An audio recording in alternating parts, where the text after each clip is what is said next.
How are we doing? Right, just getting myself set up here. I had a pretty interesting, interesting evening after I left you. I was off with my friend Sylvain to go and have a look at Allure Yachting's facility here in Cherbourg, which is where they build Garcia yachts. So I'm going to talk about that a little bit. Just going to grab myself a coffee, just get things going here, and I'll be with you in a minute.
All right.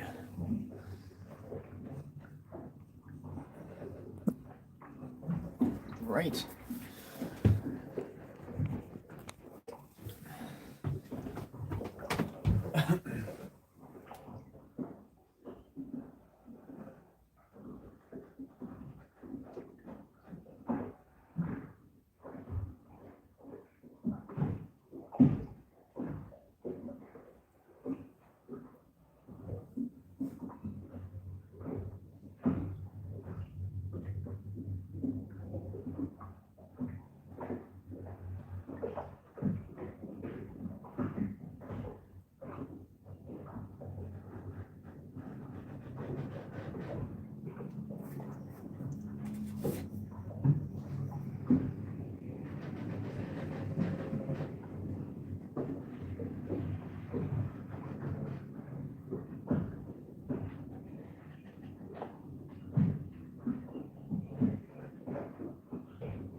Hello, people are arriving. Great.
All right.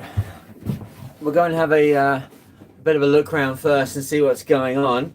As I said earlier when I was streaming, we've got, oh, here we go here. Where's it?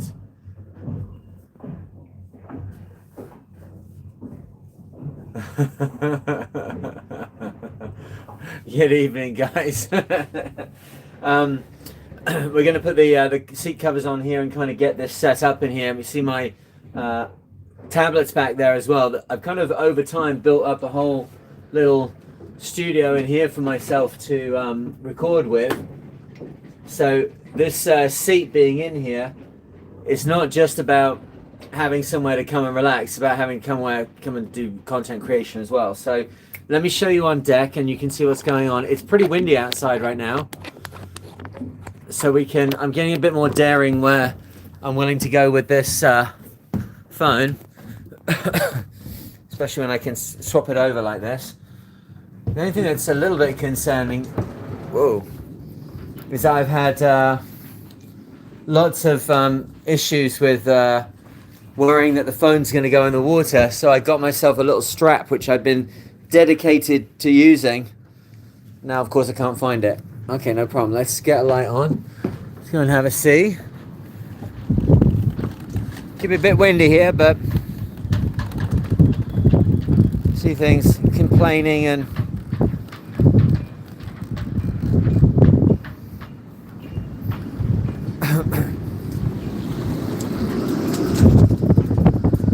sorry. I'm being held captive by dead cats. The things that you put over microphones to keep the wind away, I can't find mine. Let's go and have a look at where it's actually important. Down on the dock. Alright, so we've got this line here, this aft running bow spring. That's taking quite a lot of the weight. Weight's off this bow line. This one over here, it's kind of pulling the boat forwards, but it's also keeping it off the dock. This could have some more tension.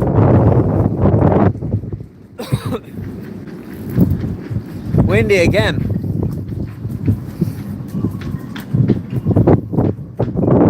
I've got this extra line out, which is helping to hold the boat back, or it should be. Maybe I'll put some more tension on that. This one here, see how we got extra fenders on the, and then up here, this is where I've got a lot of my trust in this massive octoplat line. The wind is coming right from the stern here, so this is just the hose and spring. So, and look, it's gone completely quiet again. See that? It's just completely disappeared. And then it will come back really, really hard. So it's been doing that pretty much all day. So we got a lot of lines out, a lot of things controlling the boat. I'm not too worried. On deck we seem to be pretty much okay. I still haven't released the video yet about this Cherbourg Grassy. Doesn't that a fantastic boat? In the darkness. I'm be proud to own that. Fantastic boat. Actually had a I think a Swedish or Scandinavian couple came past the other day and were asking me if it was for sale. They said they basically buy boats and then do them up and then sell them. Right. There we go. If we come in here, whew, that's not too bad. Lots going on out there. I think we'll make a cup of tea or coffee or something. I've learned with the streaming that if you kind of get going for 15 minutes, I think some people just have like a pause screen and they wait for people to come along and join the podcast, you know, beforehand, like a waiting room. Haven't quite got that level of technology yet, but we're working on it. Someone was saying in the last stream that I've got the same light bulbs that they had in their boat or their camper or something, and it went really, really well with them. So I'm glad to hear that. The only problem I've got is that they're 12 volts, those ones. They're dimmable and they've got a really nice light characteristic, but they are they are 12 volts, which everything on this boat is 24 volts, so it does create a little bit of a problem. Let's get some lights on here. There we go. All right. We'll get you down here or something. Where can we put you? I've yet to work out exactly all the various locations I can attach the phone. Oh, good. 6 people. Hello. Whereabouts is everybody tonight? I know where Trevor is. In New Brunswick, which it must be almost the end of winter there, isn't it, Trevor? I know at home in Nova Scotia, there's just the piles of snow that the snow power's left on the driveway. That's the only real snow. Like the days seem to be going from 16 or 17 to 4 with very little warning. Alrighty, we are cooking on gas. There we go. Alright, so we'll have a bit of a chat, and I'll get the kettle on here. Haven't had much to eat for dinner this evening, but what's new? I once got a piece of advice from a young man who was perhaps more hassle than he was worth in terms of the young men I try and help. But he gave me this one quote which I'll never forget, which is, "Hungry wolves run faster." It's very true, right? It's very easy to suddenly kind of have a fantastic meal and be in like a carb coma until the next day. I better get my glasses and I can read the comments.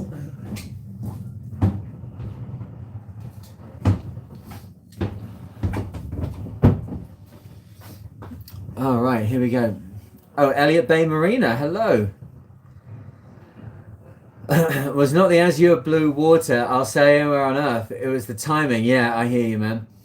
Hello to Kiv BB. Oh, yeah, I know who that is. Yeah, Solo Sailing Grace. Elliot Bay Marina in Seattle doing prep to shove off for the summer. Lovely, that sounds great. We had a big blast of freezing rain last night, expecting that to be the end of nature's wrath this year. Yeah, Falmouth. Oh, Falmouth, you're over there. Hello. Yeah, man. So this weather's been crazy, hey. So it just keeps blowing and blowing here. But we're just in a little bit now. I better get the kettle going. We're just in the bit now where I'm waiting for the engineers. So I got the quote back for the mast track, and basically they want $1,000 for it. So everything's $1,000. So what we're looking at is whether we can print it. So 3D printing, as I said earlier, it's very likely that it can solve this this task. And I'd rather come out of this process with knowledge and with maybe a couple of them. You know, even if it costs me money to get it done this way, I'm gonna have a couple of them, and I can tie lanyards on them, of course, and get into the technology which allows things to be made. I'm not sure if I can. Like, okay, yeah, here we go. Just here behind the kettle. Have you seen one of these before? This is a flying jammer. So these are jammers which are used on these big boats. You get up to like a 13 mil, 14 mil, half inch. Oh, maybe that takes bigger. A big rope in here, big enough for most of the stuff I'm doing with sheets on open 60s and stuff like that. Maybe not on this boat so much. But the cool thing with this is that you can open the side of it. This is specially manufactured, so you can get the rope in there. And then you see how these guys grab hold of the rope. Suddenly you've, okay, now we've got hold of the rope and we can pull on this end. It's just got a very long soft shackle on here that Daniel put on this a while back. And then we can pull on this and we can sort out overrides. All of the inside of that is all aluminum, okay? Maybe these components in here are, you know, they're actual pieces, they're serviceable components. But as an idea of like what things are made of on this boat, they're highly custom. They're all like, you know, let's say this side plate here. How can you solve that problem apart from aluminum? But it doesn't actually take any of the load, right? So if I could solve that with some other material, and then I could pull on this and it would do the same job, then I'm not solving the problem of how to find that piece of metal. I'm solving the job of how to sail the boat. And if I was lost this bit, I could absolutely 3D print it. Well, that theory might work on this particular piece of mast track, because where it sits in the mast track, none of the mainsail slides are on it. So it should be one that we can fix. And if we can, literally, we just got to find the right person to make contact with, and then tickety-boo, it's done, because we've already got the CAD drawing. Or I give $1,000, I got one piece of metal, and that's it. That's all I got out of it. So I'm very quietly confident that we can get a good solution out of that and kind of move forward with it. The other job I've been working on is down here in the floor of the heads, which previously Ken has been in and has made all new floors for in here. So there's a whole, let's see if I can pull the board up without chafing my fingers. There we go. So the floorboards are now all new plywood, marine grade plywood floorboards with epoxy on them. And then down inside of here is the grey water tank, which now we've got an inspection hatch on the grey water tank. We've got all the connections inside a box. There's the power, the pressure pump. It's a bit kind of over the top, that pressure pump, but and then a little strainer. So I set everything up, and I was so excited to come and like use the taps and actually start, using the boat properly. And it wouldn't work, and it wouldn't work, and it wouldn't pump. And what's going on? Is there like a blockage? And how can there be a blockage in the? It's exactly the same as it was. And then I realised I went underneath this floor when I was in here fitting the new toilet pipes, which I did when I came back to the boat, and I kind of got jiggy and started changing all the piping around underneath to make it much more efficient and much cleaner, and clip it away and everything else. I think inadvertently I've clipped the in to the out. So the reason why the pump is not working is because it's going in the old direction. It hasn't got the memo that it now needs to go in the opposite direction. So I got to get under there and work out, go and make the in go in the out, and or just literally change over the wires on the pump. What's the effect on a DC pump? You just run it the opposite direction, like that'd be all right, wouldn't it? Never quite sure. Sometimes it's okay, and sometimes it's very not okay. Sometimes it's that the way that the what are they called, the brushes are angled against the motor. It doesn't want to go back in the opposite direction. All right, let's get cup here.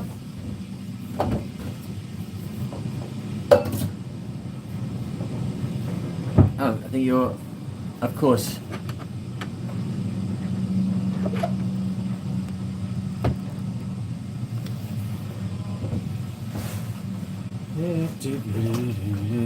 Oh, nice. 9 people. Hello. What's this one? Who's this?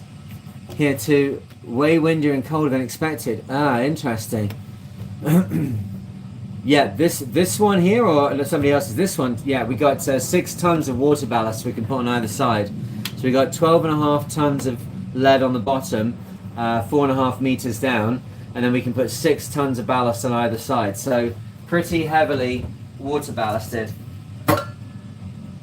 The only comparable boat of the era which probably had more water ballast was the Open 60 I ended up owning as well, which is Temenos, which had an experimental setup for a while where it had 10 ballast tanks and could put about 4.5-5 tons in on either side. So pretty wild amount of writing moment that you get when you suddenly start to put 6,000 litres on one side. Okie dokie, looking good.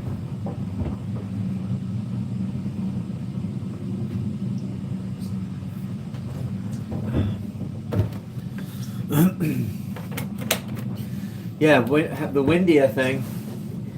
It's been interesting talking to people. When I came over from the UK, well, I came over from North America. I went to the UK first, and I went to the storage area and went where we have a lot of extra storage stuff for the boat. Tidied it all up, kind of made sure everything was good there, and then came across on the ferry. And when I came across on the ferry, I got a ferry that was very convenient for me, but it was going to Saint Malo. And if you're trying to get from Saint Malo to Cherbourg, it's very difficult. It's like literally 170 euros in 8 hours. It's a completely crazy round trip you have to do. But there's something called BlaBlaCar, which is a French rideshare app, very commonly used, and people just driving from town to town, they will make spaces available in their car. So with all of my baggage and everything else, I got in this tiny little Peugeot 206, which, that's the other thing I've been really enjoying being here in France. I have loads of old classic cars, loads of cars from the 90s, which I haven't seen in 20 odd years. That's when I was in mechanicking and fixing cars. So I get in this 206 and we drive up here, and as I said before, the guy's a naval meteorologist. So he's coming to Cherbourg to work as a French meteorologist for the French Navy. So we were talking about the storms and what have you, and he was saying from their point of view there is a change. He said, without giving it any ideas about how it's happening or why it's happening or how long it's going to change for, it's like there is a difference, and we need to account for that difference in the projections that we make for our forecast for the Navy. So that's from the Navy guys. Obviously it plays a pretty big role for them. I do like talking to people with this sort of stuff who their output actually ends up being something which is consumed by other people. It's all well and good having, like, if you're an Egyptologist and you're telling me all about water erosion, I'm like, yeah, sure, but does anybody pay you for your opinion on this? Does your word have to actually stand up against the facts? If you're a geologist and you're telling me about water erosion, I'm like, okay, tell me more about water erosion. So when a French naval meteorologist is saying it's a factor, it's a factor. I think that's the thing. I think what I would say, and that's what I'm sharing with him, all of those books I've read for the Mariner's Library. If you haven't caught that, I've got another podcast called The Mariner's Library, and I read old sailing books, 20 minutes per episode. There's about 130, 140 episodes now, like 20 books. Not that I'm going to do, but I have done. You can actually go and listen to them. And the conditions that they're describing in the Atlantic, particularly in the 1920s, it's way worse than it is now. It's way worse than it is now. Like I listen to it because I listen to my own recordings. I don't really take on the story when I'm reading the story, because I'm reading and editing. But afterwards, I will listen to it to check for quality and make sure I haven't made mistakes. And when I do that and listen to those stories, they are describing situations in the Atlantic which are way worse than I've had to sail in the Atlantic in the last 20 years. And I've done like 36 Atlantic crossings, whatever it is. So I'm very aware there are some changes afoot at the moment. I'm a bit bummed that the quote for the mainsail track came back with 8 days, which is basically next Friday. It's Thursday now, next Friday. But that's just what it is, If there's a way that they can go a bit faster, they might go faster. But if we can find a way of stepping around that problem and solving for a different problem, maybe we can have it printed before then. Or maybe we can have it printed next Friday and it's ready to go. But we've got loads of other good stuff done with the money that would otherwise have had to go to that component. So pretty excited about that. How long does it take to move that water, say attack was coming up? Okay, so we do not use the water ballast at the moment, and that's for the reason that once we start to add that righting moment, this boat starts to power up, and suddenly everything is a lot more unexpected for people who are not used to this boat. The reality of this boat is that it's got the same kind of sailing characteristics as a laser dinghy. If this thing gets overpowered, it will lie down on its side, but the amount of effort it takes to overpower this thing is in the order of about, in terms of like righting moment, you're probably talking about 55,000 kilometers, right? So it's trying to stand back up with a weight of 55 tons when it's trying to stand the rig up. So when it does get laid over on its side, it's normally because you've crash tacked and the water ballast is on the wrong side, and now it's dragging you further over, and then everything just leans over, in what can be quite nerve-wracking because the deck comes up to a very high angle. So we don't drive around with water ballast in. But the question is, how long would it take? Then the nexus of it, you've got 4-inch or 5-inch ballast pipes coming down from each tank, and and each tank has got 2,000 liters in, and they come into a manifold box which is of equal volume, but then they all go through one 5-inch aperture, and then I think almost through a 4-inch aperture in the actual valve. So it's underneath the floorboards. It would take quite a lot of time to get it out now, but it is an area that in the end I'm going to have to get in there and get that valve out. I don't think it's been used for any for ages, and I would be looking like, is there a way to put a bigger diameter valve, because the performance in this boat is caused by that water ballast, and if you're not if you're not going to use it, then kind of what do we got it for? May as well take the tanks out, get more internal volume. We could do other things, right? If we're going to use it, then we have to be able to transfer from side to side, and we need to be able to pump from side to side. When you've got a canting keel and you get like some kind of weird crash tack situation, all you have to do is press the button to go the other way, and the problem, or to neutral, and the problem solves itself like pretty much instantly. When you've got water ballast and the water ballast is on the low side, you've got no way of pumping it up. You've got to then drop it out the boat and then kind of start again. So getting on top of the water ballast system pardon me, will come on the other side of getting the rigging done, because that mast at the moment, you know, the boat is quite flexible, so it leans over. There's not much compression on the mast. There's not much load on the mast. It's not being made to stand up to the wind. Once we've got the rigging done, then we can put the ballast in, which is going to make it stand up, make it go rigid, and make full compression come on it, and then get full power from the main. So how long would it take to go across? On the Whitbread 60, when we used to transfer with a big Morse pump on the side of the auxiliary engine, we could put, that boat took 2,500 liters of ballast, and we could run that over in like 5 minutes. I think that's about right. So this would be about 10 minutes, maybe a bit more, 12 minutes, something like that, to get it across 11 minutes, unless there's a faster way of doing it, which I'd be very interested in looking at. It's definitely something to look into. Hello, William. Good evening, sir. The jet stream has been a long way south for most of the winter. Yeah. I gotta get into this coffee here. It has, and it's you know, what does that mean for us in terms of like sargasso weed crossing the Atlantic, and warmer currents and colder currents not mixing the way that they have? I'm about the opposite of a climate catastrophist. The fact of the matter is that the world is always changing. Are we having effects on it? We probably are. My point is, there's very little I can personally do about that, but I will, you know, separate the recycling.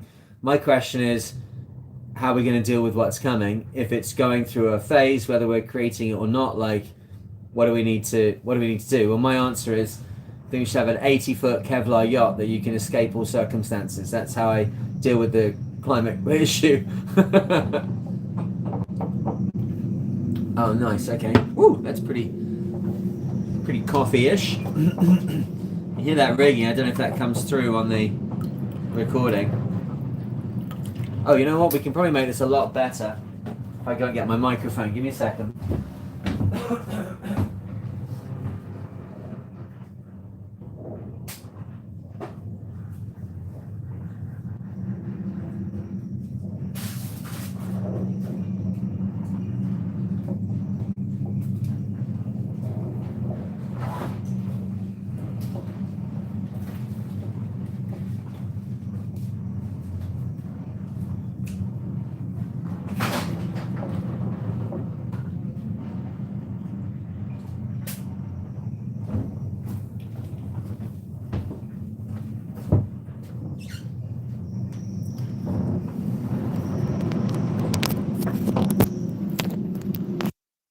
That should be a little bit better. Just give me an okay on the audio. Yeah, soling. Yeah, exactly. You got to have a plan with this stuff. Like, I'm kind of a prepper in some ways. Like, it's not even that hard to see. Like, it's a case of, I remember a couple of years back, they were looking at the Canaries, and there's like a massive piece of rock on the Canaries, which if it moves very suddenly into the water, it could create a tidal wave that would like flood the Atlantic and cross the Atlantic in 4 hours and all the rest of it. And I was just looking at where I am in Nova Scotia and where the deep water is. It's like, yeah, 4 hours, I can be here. and I go whoop, over the wave and keep on going.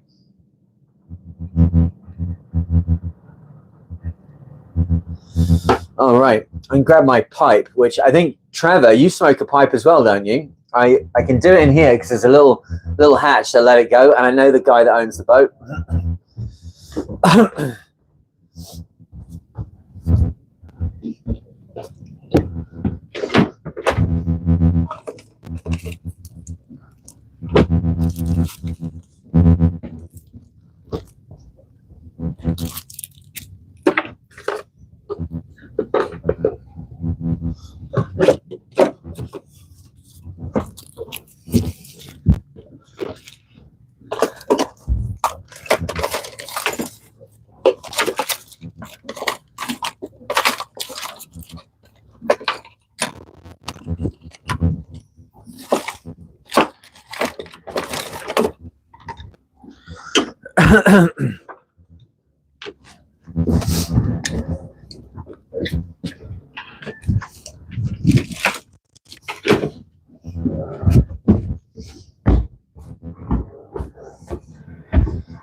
All right. Striking a bowl right now whilst watching. Ah, here we go. I've got my my weaponry here. Let me just get the old bottle out.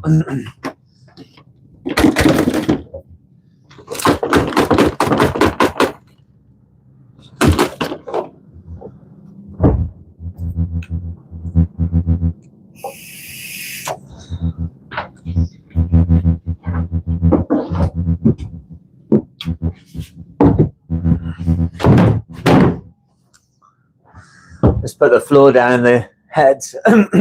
The bilges are so much nicer now, but I kind of became aware the other day when I had some people on board this, like, it kind of smells of diesel and boat in here. Like, who would have possibly guessed it could possibly smell like a boat?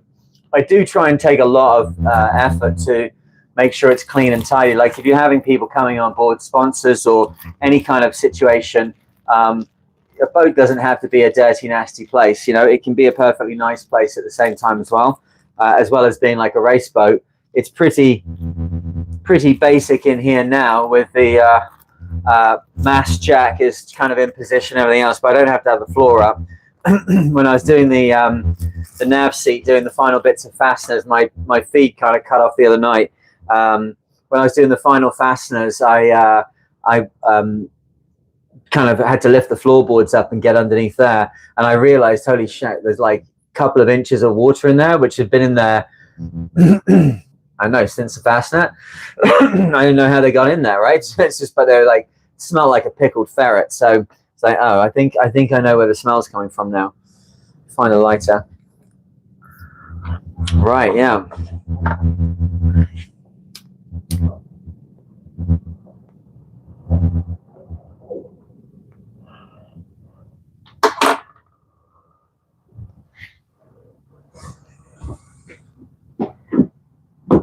All right, good.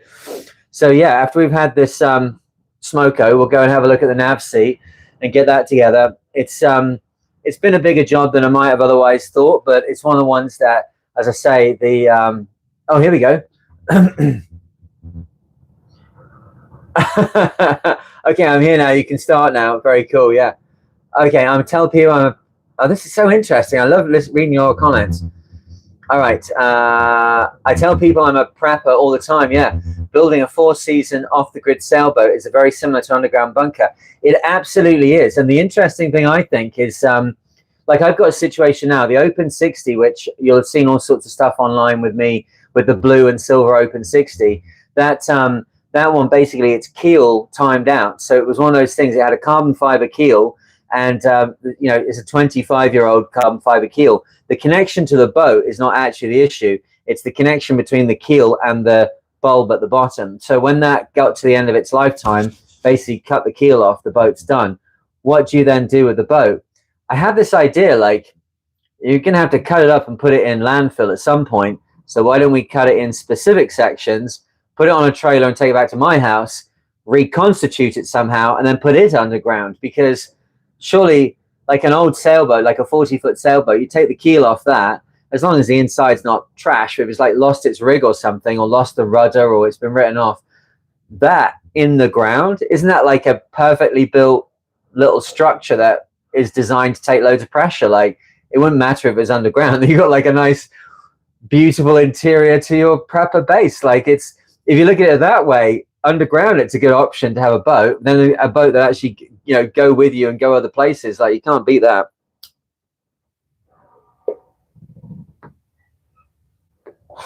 Problem with that is you then start like trying to pray for the end of the world, right? Like, come on, I want to get on the boat. What else we got here? Yeah, aka the squid is here. Good man. The Marblehead to Halifax record was broken this year by Oak Cliff's is that Jude Vrolick? 66 JV. Jude 66. What boat is that? That's a bit of a humming coming through on the sound. Yeah. Like from the microphone or from the wind? Because the wind is pretty. It's got a Geiger counter. I've been very interested to know which model Geiger counter you've got and where you got it from. And like, I look at that stuff all the time. I live in Nova Scotia all the time. I have looked at it, made my assessment, and then moved on with my life. But like, if the American Northeast gets bombed, it's like underground for 2 weeks, come back up, make assessment. Like the land where we are, we have a well, and we're on the top of a hill. Like that will be flushed out first before anything else. If you could get underground for a couple of weeks, you like, most of your trouble goes away, right? You just need to have the breathing air, the recycling system on the air, so that the air you're breathing is not got anything in it. I've often thought with the channel, it'd be easier actually to kind of like appeal to preppers and people that are worried about the end of the world than it almost is for sailors, because this kind of boat is ideologically, or not ideological, like kind of mentally, it's that kind of angle you're going down. Like, how can I solve every potential problem? Udal Vrolik, yeah. I know, just JV or do.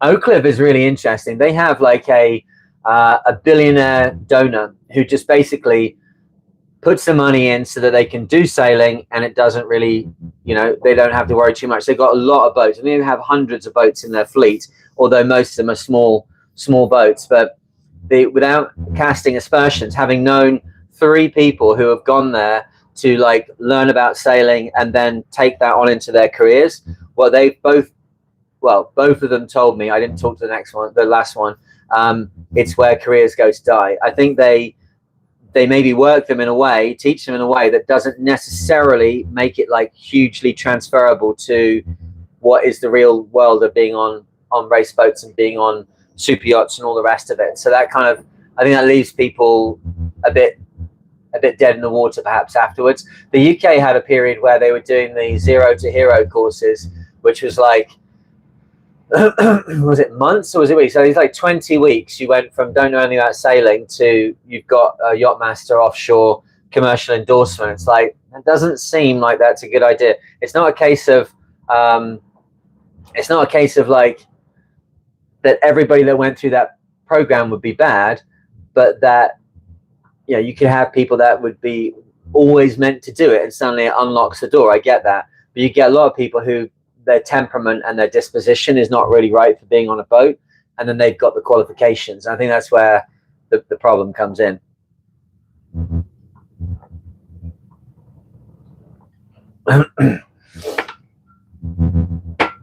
Oh, right. Okay. I think what you're hearing is the rig. It's not anything on the microphone here. The wind is blowing, and with these full rig backstays, they're literally humming. So it'll be coming through on the mast, and the mast is just over here, right? So we'll go down the back of the boat in a minute when we go down to the nav station, and hopefully we'll be away from it. So we'll see if it's not something I'm doing here. Cool. All right, have a bit more of this. So we're over in, now what was the name of the place where you were? Seattle, wasn't it? I got to go back up the solo sailing grace. Yeah, okay. Elliott Bay Marina in Seattle. shove off for the summer. So where do you shove off to for the summer? The American Northeast is of great interest to me. A lot of the boats that I see for sale up there, I've had like evolutions in the boats that I've been interested in online. I sometimes remember like ybw.com, you go on there and go, right, I've got $50,000, but you can always knock a boat down. So we'll look at 80 to 90,000. We're going to go aluminum, centerboard, and you'd be like looking for like what you could get for your money. I used to play that game so many times. And then the boats I'd often come to at that time were like, again, like prepper boats offshore, you know? So it's got like the one that's just over here from us now. It's got all the extra lines. It's got all the handholds and everything. And a lot of them ended up being in the Northwest. And then when you start to think seriously, like, hey, I might go and get a boat from the American Northwest, you start to realize you got to get out of there and get to like the rest of the world. And it's quite a long way. I did buy 2 Whitbread 60s in San Diego in 2015, and one of them ultimately we left there and sold there, but the other one, Challenger, I sailed it from LA round through the Panama Canal and up to Nova Scotia, and it's quite the hike. It's quite the hike to get out of there. So I'm always interested what those boats are doing in that area. That leaving that area is not the main point. Oh, British Columbia, right. Well, that makes sense. We met at an offshore survival course in 2020. Yeah, absolutely. I remember that. 2020. At the Royal Nova Scotia, there was just a couple of us in that room upstairs, right? With Eric Hill, is that right? I think I'm on that. We were all going off to do the Newport Bermuda, is that right? But then there was no Newport Bermuda in 2020. Was it 2022? Maybe 2022, I think.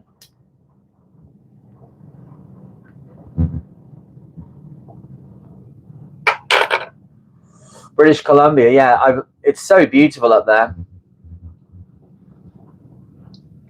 Hey, Minister of Sailing, hello, sir. How's it going on? 2022, I remember, yeah. I try and think. Oh, that was right. that was quite an easy one. Sometimes when you do those sea survival courses, you'll get certain setups. I've done it once in the UK, where I did it at the RNLI's training facility in Poole, and they have a room there. It's like a swimming pool, but it's more than that. It's like a weather room. Like it has strobe machines, wind machines, noise machines, wave machines. The pool's cold. It's salt water. It's like it's pretty hideous. So sometimes you get to do those where you like jump in the water, and then in a little group. Then you climb in the life raft. Hey, we can save ourselves. And then you get somewhere you go. It's like, holy shit. That was an easy one. Because we have to do that every 2 years, right? So like 15 of those or something I've done now.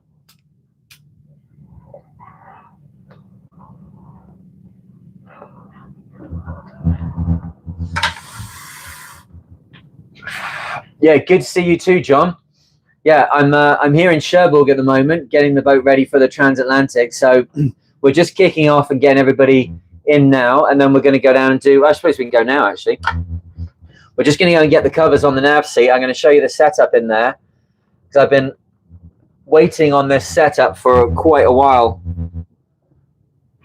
I won't be smoking down the nav station. That is that's the end of all good things if you start in that. All right. So nice and simple. We'll just get this phone connected to the bunk. Unfortunately, the diameter of the bunk is like so huge that the clamp can only just about fit on it. So it's a bit of a fiddle. I have to improve my technique there. All right, great. Cool. So I'm hoping that we can now get our covers, which we've cleaned up everything. I've got the squabs worked out. This one, all of the covers are releasable for these seats. and then the Chinese manufacturers are then stitched across the releasable cover. So let's kind of work that out. But that one goes there, that one goes there, that one goes there. So that's not going to be too difficult. The only thing I'm worried about is that if it's all changed shape in the wash. I say this having this seat, for me, it's more about having like a little place on the boat where I can just chill out and actually relax. That's not like right by the companionway and right in a place where I can, I'm forever getting like cold gusts of wind and bits of spray and all the rest of it.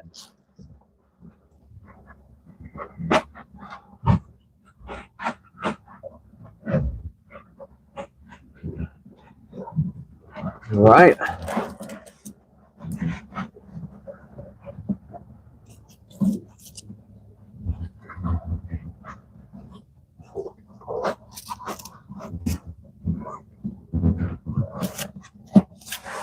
Okie dokie.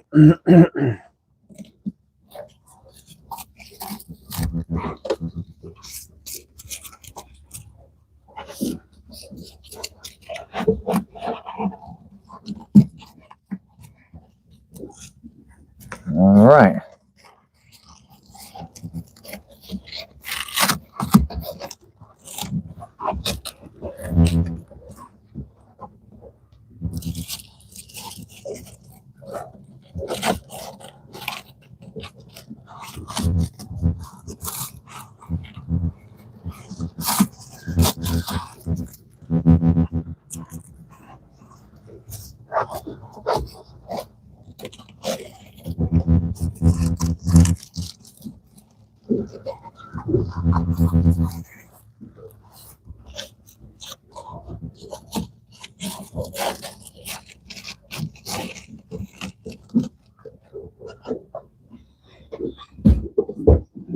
Not too bad start.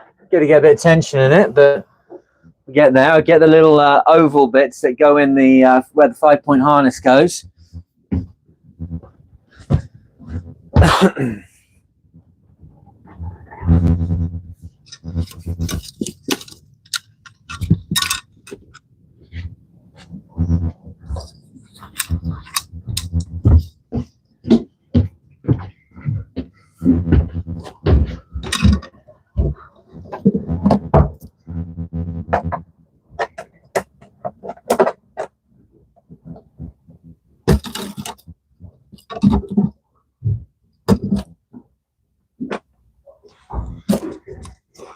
Make these up in pairs.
All right.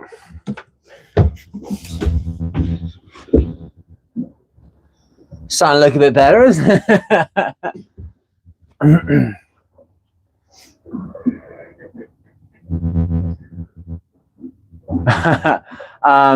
Doing Newport Bermuda, absolutely, yeah. This seat was on my Open 60 before. It's been tied down in like 3 boats, so now it's actually got a proper mount. We did that the other night on the stream. It's like got about $100 US of like safety gear, of stainless gear holding it all down. So hopefully, we wouldn't think it from that performance, but it's pretty solid. Yes, doing the Newport Bermuda race, we've got 12 on the crew now. I want 20 really. So if anybody's interested in that, CSM themariner.com and the contact page there, and then we've just been chatting it through, making sure everybody's expectations are the same. And yeah, we've got enough now that we can next week go and actually make the application for the race. It's $6,185 to enter the boat in the race, US. So you don't commit to it until you're like ready. Okay, we've got enough people, we're going to go and do it. So at 12, we've got enough, and now we can enter the race and we can go and kind of move towards the next stage. Doing all of the admin for Newport Bermuda is no small thing, so I take it pretty seriously. If we're at the point now where I can actually commit to entry, I'd be very happy. The boat's getting in better and better condition all the time. We've got the new mainsail on, so hopefully, yeah, we'll be able to, the only thing I'm looking at is I might enter the super yacht division for the Newport Bermuda race, because there's no way at all that we can possibly show any kind of decent showing, you know, like showing in the divisions that we'd normally be going. If we're going in IRC, we're racing against like Volvo 70s and Privateer and White Rhino and stuff like that, where we just get annihilated on rating. So even if we can get there quickly, we're so big that by the time everybody else has got in, they've beaten us by, you know, so much time on corrected once the corrections are done. So I'm thinking we might enter the super yacht division, which is probably a lot smaller, and we can maybe get a more impressive sounding results.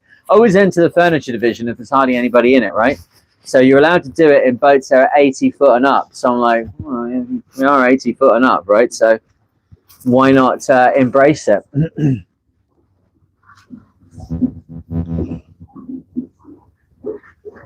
Yeah, this seat, as I say, for me, it kind of represents a lot of things. It represents finally getting to a place where I can have a place I can come on the boat and relax, because the seat turns.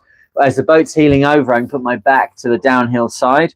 And I think it's going to be a really nice opportunity to just relax and like not get thrown around all the time. That's the problem here. You have to brace all the time. Unless you're going to lie down in a bunk or something, you're getting thrown around all the time. Not maliciously. This is not like a boat that's that difficult when it's at sea. Like the motion is very good, but it's just constant. You know, you get fit on a boat very quickly because you're just in motion all the time, right? So just want to improve on that if we can.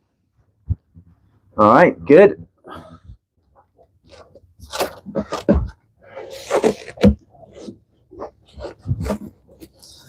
And yeah, we do actually have the straps for this, so we'll be putting those in as well. Okay, what's this? This is the shaped one.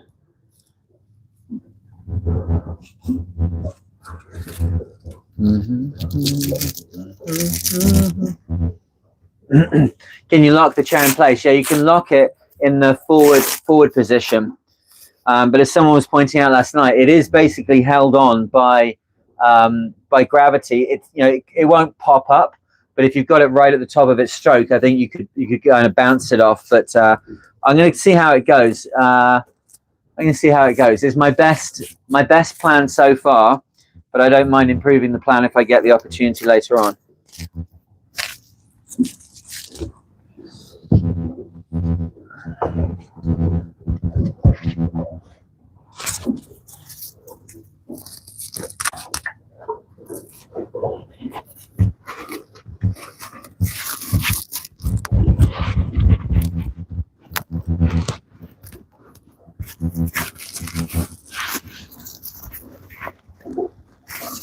The quiet art of trying to get cushions back in their covers, right? Ugh. Okay, all right. Something's happening. So what I'm hoping with this kind of process with doing the live streams now, it's a bit funny. I'm on the boat and I'm kind of getting the boat ready. A lot of us know what that is like, but I'm guessing there'll be more of a mainstream, more of a kind of interest factor when I then continue to do this with Starlink whilst I'm at sea crossing the Atlantic in the next couple of weeks, right? So all of this is an opportunity for me to practice the method and let people know we're doing this, and then we can have more people online. Like, we've got 22 people now. I think that's the most I've ever seen, like, all together. So if you're just here for hello, give us a wave or something, and tell us where you're at. If you're on a boat, what kind of boat it is. We're all boat people here, so whatever you've got, from the smallest to the largest and back again, everyone's interested. That's one of the reasons I called this channel The Mariner. Like, I'm not just interested in race boats. God, that'd be so bad. I started out on traditional tall ships. I've worked on commercial vessels. I've worked as a Royal Naval Reserve student in the UK on naval patrols, super yachts, race boats, anything. You know, motorboats. I've driven. I drove an Aston Doa, 110-foot Aston Doa, with two V24 two-stroke Detroit diesels in it, which are both pumping out about, I think they pumped out 4,500 horsepower each, those guys. So it was quite an amazing boat to take off the dock. It was engines like rum, rum, rum, rum, rum. You know, when a train comes into the station, it always sounds like it's like really eager, because it's got two-stroke diesels, so they're obviously firing on every couple of strokes, as opposed to a four-cycle engine, which is a bit more relaxed in its cycles. And it's the same when you've got a super yacht, which has got the same kind of engines. You're about to leave the dock some quiet morning in Tarragona or wherever it was we were talking about the other night.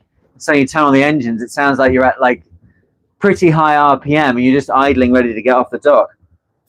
Right, are we good here? That doesn't look very straight. Oh, it's got pockets. It's got pockets built in the front of it. Oh, excellent. I'm going to put my glasses in there and Haribo. That's it. You only need 2 pockets.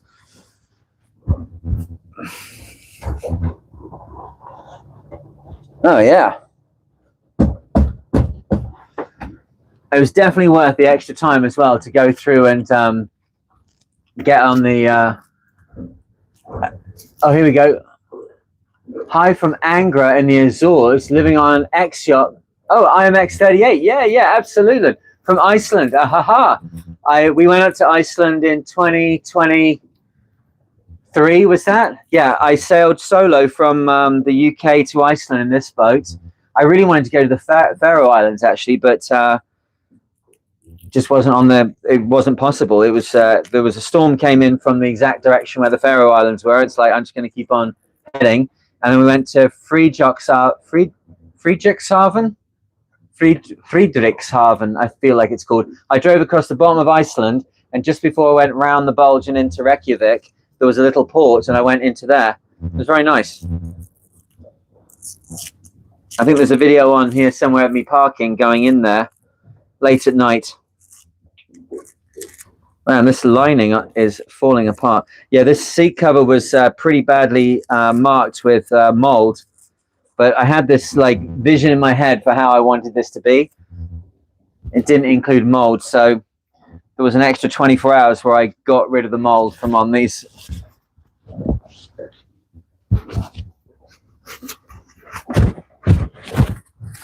I doing that right?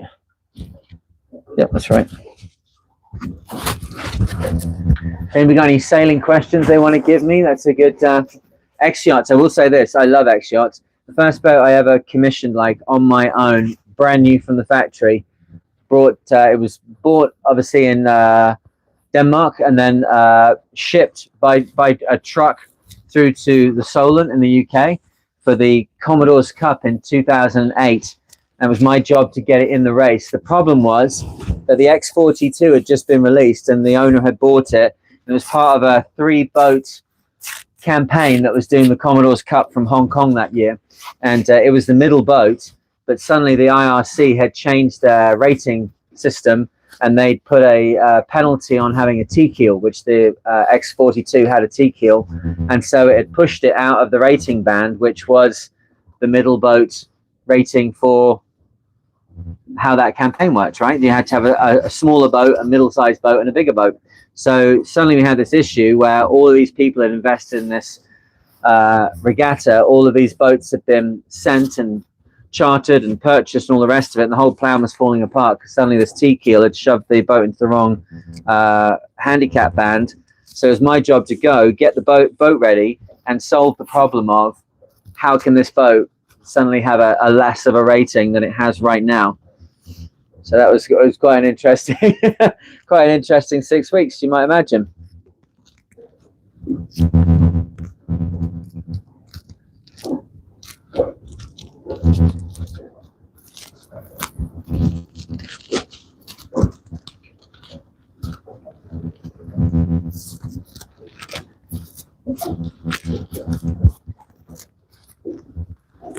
Okay.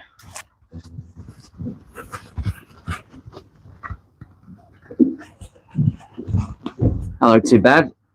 Yeah, so that's where it had a removable cover, and they stitched right across here. So that's not awful. Again, that's good.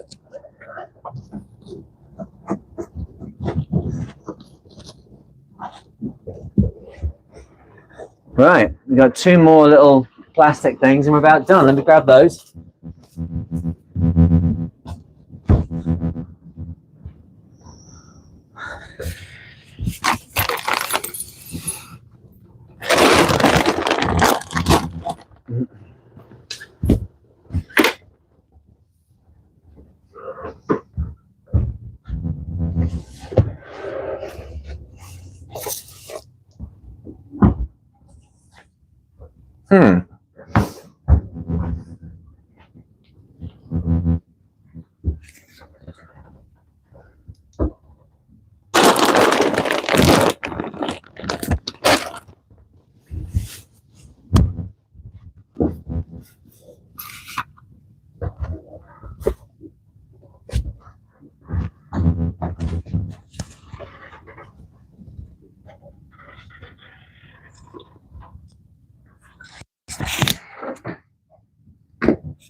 Huh.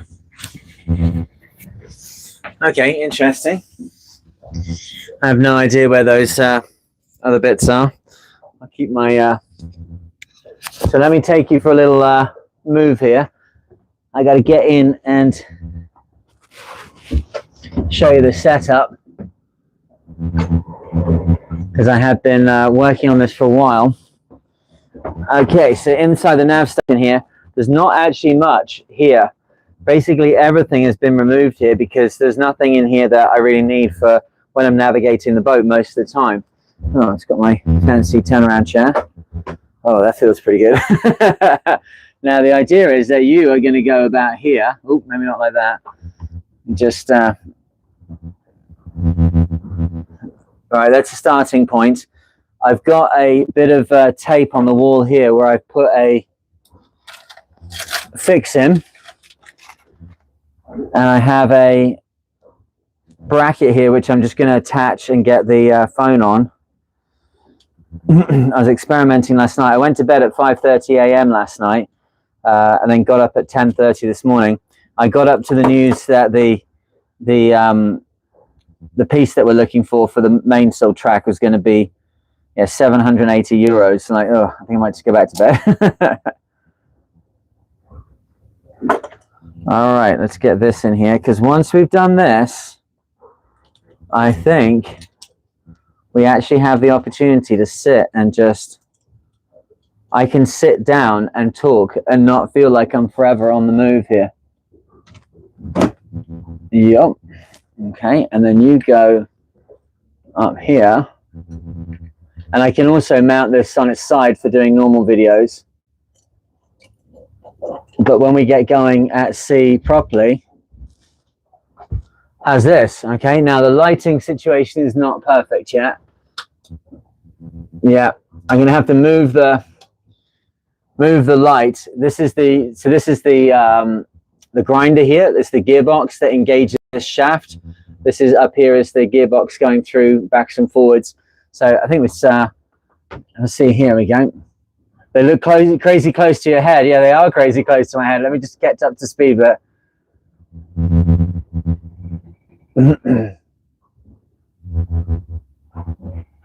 This I love reading the stuff here. So in the Azores, yeah, I really want to go to the Azores as well. I want to go to the Azores because I've got kind of like, I have interests in, as I've expressed previously, in like ancient civilizations and stuff.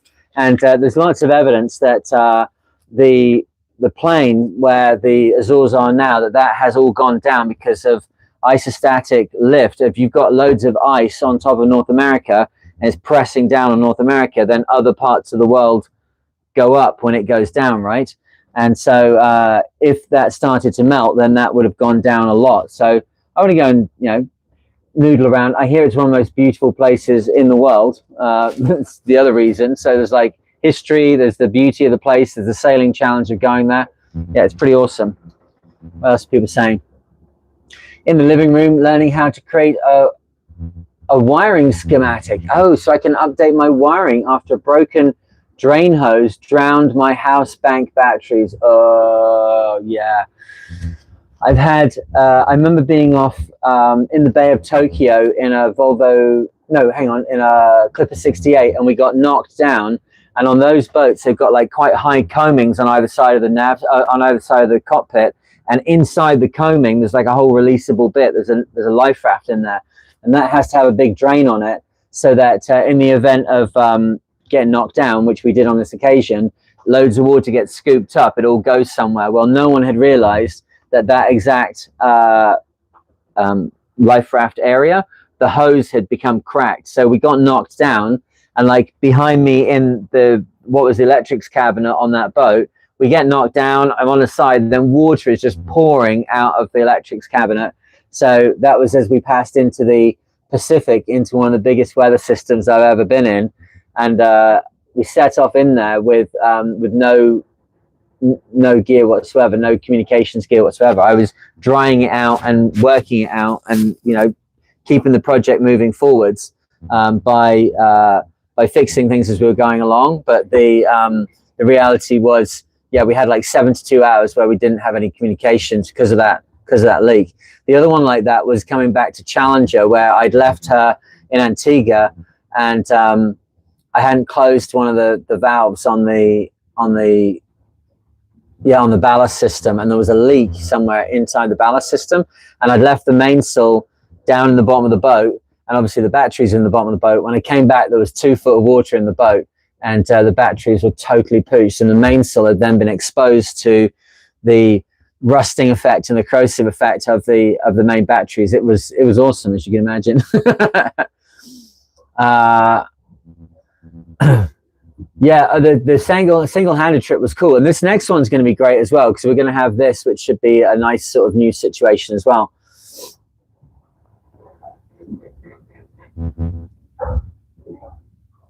But yeah, so we've got exactly. So we've got, this is all the grinder system, and then back up in there is the hydraulics, which are kind of offline at the moment on this boat. But we've got hydraulic outhaul, Vang, and check for the check stays, and there should be actually one for the code 0. So we'll be looking to sort that out soon. The thing I want to do up in here tonight, I think I can almost do it now, is I'll take the phone out and we'll mount it somewhere else. And we're going to take the light off the roof, and we're going to put it like more on the front bulkhead here, because otherwise I'm going to be like living in shade at the back. I suppose I can just lean like this, it's not too bad. The other thing we've got here is, look, my tablet is in here, which is going to be a fantastic option for me to be able to like communicate. My thinking is that basically when we get this sorted out, I've been trying to work towards this for ages, is get the doing the instant reports, but then I can sit here. I've got my microphone, so I can actually talk, have decent quality, do the podcast, get my information here and record the screen as I'm looking at it, and then record myself like this. And then we can do those instant reports really easily, rather than me forever trying to find a place to be and sort out the lighting. I have to basically like make a studio on the boat, which it's kind of a bit of a crazy task, but we seem to be getting towards the end of it now. So I think if we can get the lights sorted out tonight, then I've got something I can literally in the morning get up and do the first of those instant reports. I know people are very keen on those. Go a bit further down the chat here. They are crazy close, yeah. How close is it to knock your head on that hardware above you? Let me show you the solution.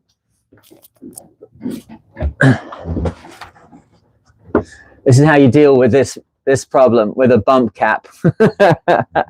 I wear these a lot inside the boat. Actually, I probably need to get a new one. This one's quite old, but you can see it's done a few miles. But with a head torch on, which of course I don't have a head torch here now, it becomes like a miner's cap that when you're down inside the boat, you just put a hard hat on that's got the got your head torch on it. These have a very short brim, and then because if it's not this stuff here, I never really sit here because I've never really used this area. But just coming up and down these side passageways with the torque transmission tubes from the grinders, you smack your head on them all the time. So the other way, you can make like a kind of padding and a nappy here and around these, but it's just to get to those level of details is something I'm aspiring to for this boat. So not yet, but just for now, as all people that are slightly bold, very bold, you have to be very careful about what's above your head. It's an accident waiting to happen. Oh yeah, it totally is.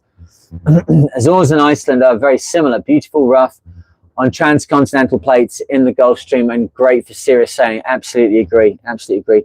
Playing with ideas of doing the Azores and back. Yeah, the Azores and back is a great run. I remember when I was qualifying for the Velux race, they wanted me to go to the Azores and back, but then there was so much weather on the way there, and the weather pattern was so disturbed on the way back. They were like, "Okay, don't worry, you've done 700 miles. Turn around, do 700 miles back, and we'll say that you're qualified." What is it, 2,500 miles, I think, isn't it, there and back to the UK, I seem to remember.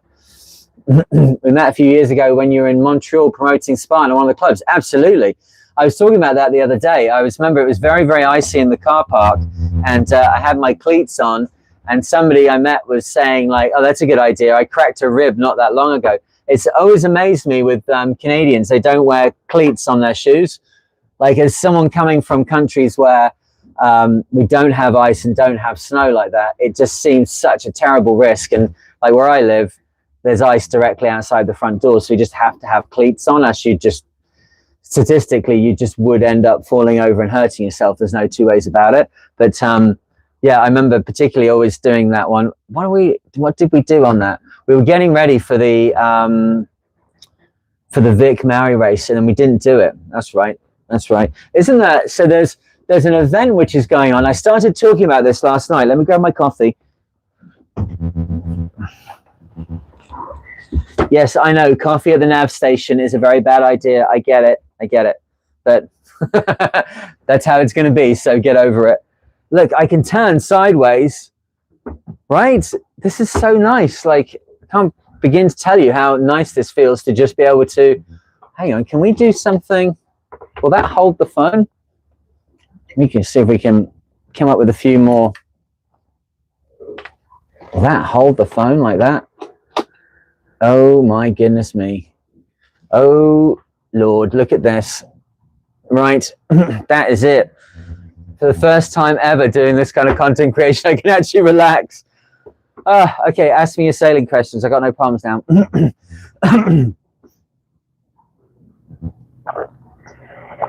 All right, yeah, my question was, somebody told me there's going to be a sailing race between Montreal and Quebec. What do we know about that? I was quite interested in looking at that, more to support Canadian sailing than anything else. But I thought for content creation, going down the St. Lawrence waterway would be very, very interesting. It's a part of the world that I don't know either. So if you've got any information on that, I'd be... Can the camera go low in this mount? Yeah, it can. This is great. Don't be shy. I'm learning about this as well, right? So it totally can go lower. There we go. It's about as low as it can go right there. How's that? Is that better? I use beanies. Ball caps make me hit my ball caps. Absolutely. And people don't realize like the brim on a ball cap is a big problem. This one as a bump cap actually has quite a long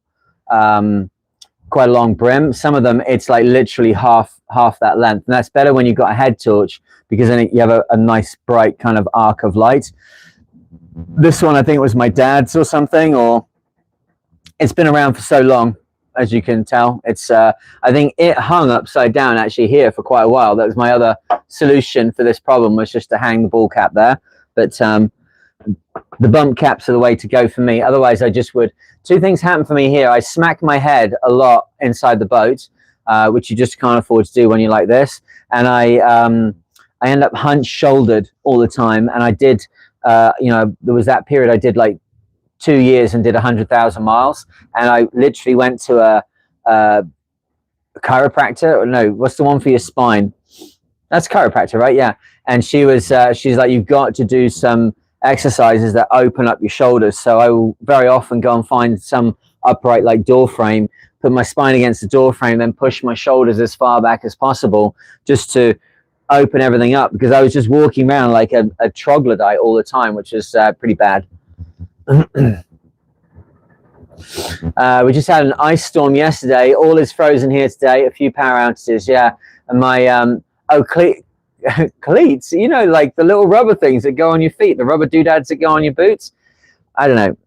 See, I don't know. Canadians could be like taking the piss a little bit there. Like, cleats? What are you talking about? My ex-wife is from Newfoundland, and she would never wear cleats, and she would never st almost. She would see me putting them on. She's like, oh. She would always have a problem. She's like, old men wear cleats. We don't need to wear cleats. But then if you actually go to St. John's, it's like, it's all on a massive angle, so I guess it must just be brilliant at like sliding from the top to the bottom and then wait till the spring to go back up the hill. We go here. The chair looks comfy. The chair is very comfy. I've got to say, I do have like the race straps and everything go down here.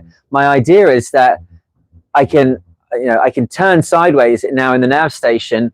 There is a slide on this as well, and I've put so much hardware in this. I can lean back. And when the boat's heeled over, I'll be leaning back in the chair, and I can actually like close my eyes and maybe get a little bit of sleep. I just have to have a bit of a plan for how, if the boat starts to go right over and then I'm like leaning back in a chair, what do I get hold of to get out of this chair? Obviously, all this lot above me is a good start.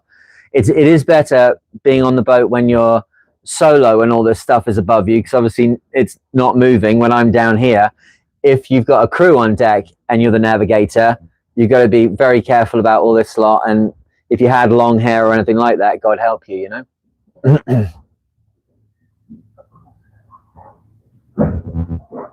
Right, so I'm going from Cherbourg to, yeah, like crampons, but much shorter. They're just like little metal studs. Crampons can be quite complex things. You know, obviously you have big crampons for ice climbing, or even some people have like metal chain things that go around their boots, which are again like more, the ones we have are just rubber or kind of like springs or something. And outside our front door in our house where we are, we're like in the forest, and we are surrounded by 26 acres of forest. It's gorgeous, but the groundwater literally comes out the ground once it starts to freeze right by the front door. We'll work on it. We'll make a new plan in the end. But if you didn't have something on, you'd just be on your ass like the entire time. So, I was going to talk about that. So passage planning. So as we now go, oh, look. Oh, hang on. What am I showing you? I'm showing you firstly, look, this is how wet and nasty it was inside this boat. They smell a bit bad. There's a couple of books here, but I've got, this is Jimmy Cornell's World Cruising Routes. Yeah. So if we have a look for leaving from Europe, God, I haven't used this book in years. I have this on on Kindle, and it's very good on Kindle. You can kind of look things up easily there. So if we have a look for where we want to go. Now, interestingly, so this evening, thinking of Jimmy Cornell ended up getting into a partnership with Garcia Yachts, which are based here in Cherbourg. And I went this evening and had a look at the factory. It's basically a family factory. They're very close. This evening I thought I was going to go and kind of have my visit at the factory, but it very quickly became apparent that we can actually do a really nice episode at the factory and having a look at the interiors of the boats as they're being built. The boats range from like €500,000 to €2.5 million, and they're beautifully made. They're about 10 months in production, depending on which size of boat. So this evening I got to see like all of the different bays where they're being built and all the work that's going on and get a feel for it. And it was really interesting to look around at the systems without any of the interior in the boat. They build the interior separately, they build the hull separately, they bring them all together here. It's a very much everything's built in France. The boats are phenomenal. I don't think Garcia boats are really known in North America at all, but you know, the French are the French are the closest to what sailing was on the dock in Newport and Cowes in the 90s. That's what it feels like to be in France now. It's still, what have you got? We're interested, we're passionate, we're excited on your behalf. It doesn't matter if it wins or not. It doesn't matter if it's clean or not. You're out there, you're doing the thing, and that's what I love about French sailing. The centerboard of fin keel, that's exactly comes into it now, Camilla. So the boats I went to look at, the Garcias, they have centerboards, and they can pull the centerboard up and then beach the boat, which, you know, one of the great things about being in the Caribbean and place like that, not that I'd know because I've never done any cruising, but I understand from what I've read, is that you can just find your way onto a beach and that little bit of Caribbean tide goes down, and if you're in a catamaran, you can make that happen all the time, right? And you can skim across the top of the shoaler areas and enjoy exploring the land as well as the sea, which is meant to be part of what sailing's about. The thing with these Alubats and Allures and Garcia, they have these centerboards that come up and twin rudders, which are a big angle and, you know, quite shoal. And then the older ones have got lift-up rudders, and they're designed to take the ground. And they're absolutely phenomenal boats. They're absolutely phenomenal boats. I looked around lots of different boat yards, from China, where they're doing everything cheap and they're doing everything as fast and easy as they can, to Southern Wind in South Africa, who are building super yachts and everything in between. And I thought, what I look at actually is how clean the boat is at the end of the day during production. It's one of the easiest ways to tell like where the actual standards are in the company. The boat at the end of the working day inside the hull, as it's being built up over months by these teams of people, teams of experts. What I saw this evening, everything was hoovered down, all the dust was out the way, it was all cleaned off, like everything was marked up and protected. And I think like any boat, you know, when you receive it, there's going to be some gremlins, but they look to be incredibly good. So I'm hoping that we can go back, do another look-see at the yard there, and then show you the Garcia yachts. But yeah, all centerboarding boats. But the connection was Jimmy Cornell, who wrote this famous book, and what he says about leaving to get over to Boreal's another great one as well. Absolutely. What he says about getting from Europe to North America. So we can have a look at the front. We've got listed out here all the different areas and routes and everything. Route planning, principal world cruising routes, number 7. Let's have a see what we can do here.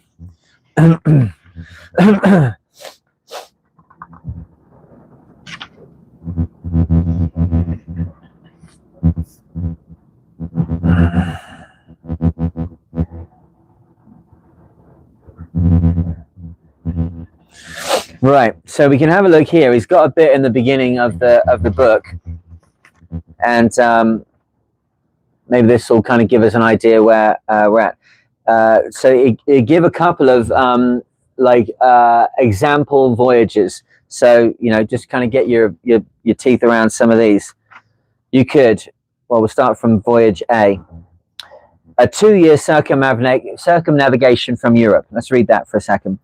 The shortest time in which a cruise around the world can be accomplished in a small sailing boat is probably 2 years. By precise timing and careful choice of favorable seasons, the 2 Europa around the world rallies in 1991-1992 and 1994-1995 accomplished a circumnavigation in 16 months. So that'd be going pretty quick. I've done 2 circumnavigations, both in under 9 months racing. Don't do it, is my answer to that. If you have any possibility of going and doing it, like with people, sharing it with people, stopping off with the same people, like do that. Just to go and see the things. You miss all the people stuff, you know. However, these are competitive events, and the sailors taking part in them are prepared to move at a relatively fast pace. Yeah, the 2-year example is still valid for anyone planning to cruise alone. If the point of departure is Scandinavia, Britain, or Northern Europe, the recommended time for leaving would be early summer, when optimum conditions can be expected in the North Sea, English Channel, and across the Bay of Biscay.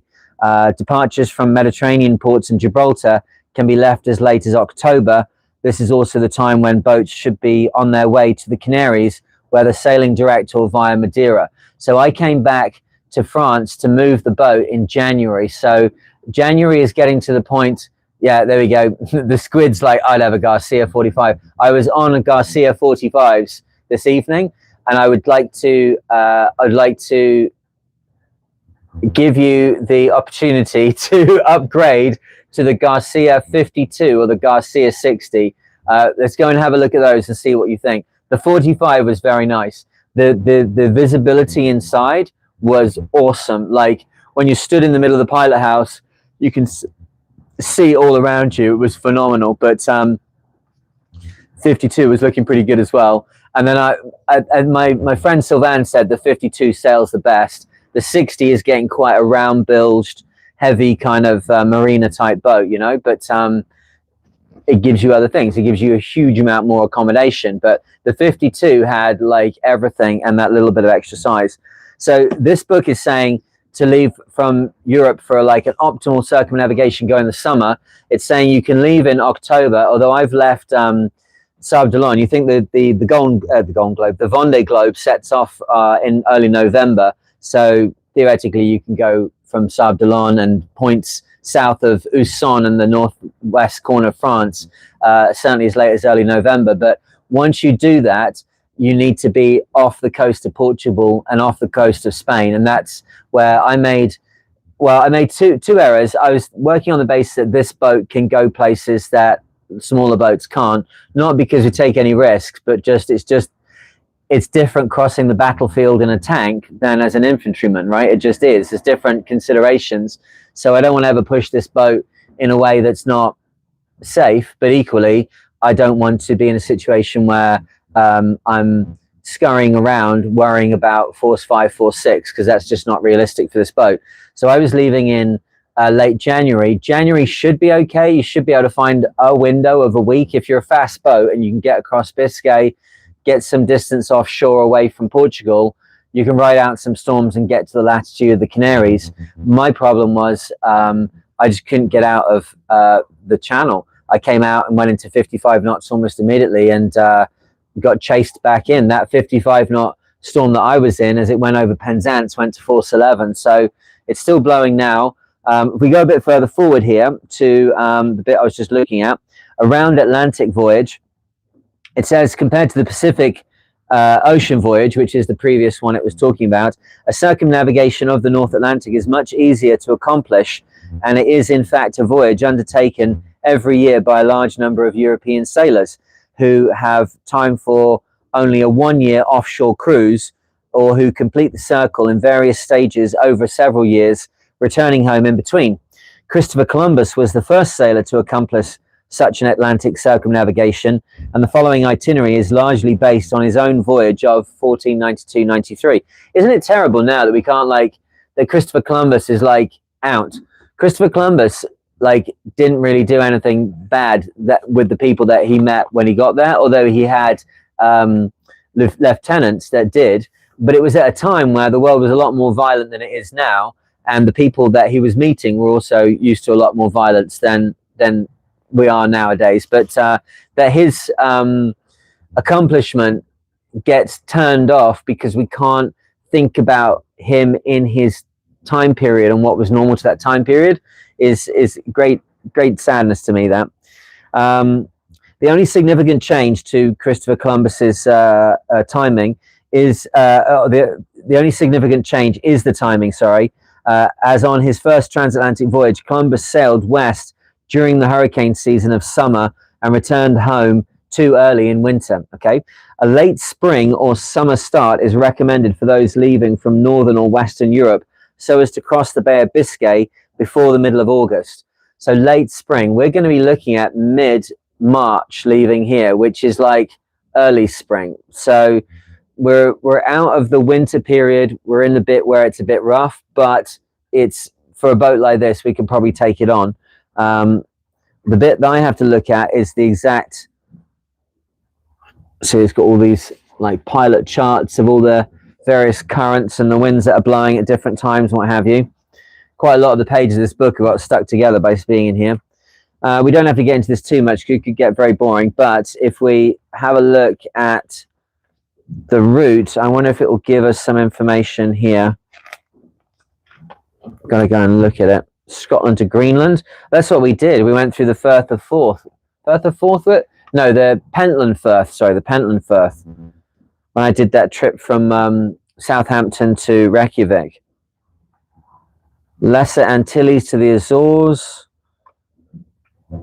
Where's the transatlantics? Here we go. Northern Europe to the Azores. Northern Europe to Canary Islands, May to mid-August, best time. Well, that isn't happening. Does it have Northern Europe to Madeira, May to mid-August? May to mid-August. It's pretty clear that it wants to go May to mid-August. So basically from the Lizard off Falmouth in the UK, and then down to Finisterre, Cap Finisterre, and then Belenga, Tarifa. Okay, so yeah, so this is just an older book which is basically giving you waypoints of like where your route's going to be. Remember back in the day we had what was that the old notice to mariners, and was it MP100? No, MP100 was the what the hell was that thing called? Oh, that's interesting. I don't have that here. There should always be a copy of the ship's captain's medical guide, which I guess is in the medical chest. And then there used to be something called, oh my God, I can't remember what it's called now. Notice to Mariners. No. MP100. NP100. God, I must have read that so many nights on watch. It has all this stuff about ice and fishing nets and all this like information about the sea. That's always here. And then the other one is always the routes. Before we had GPS giving us a course over the ground, like a straight line great circle route. What is that? Black. Oh, is that mold coming off this book? That's pretty sad if that is. Well, it could be. There's a lot of mold in here.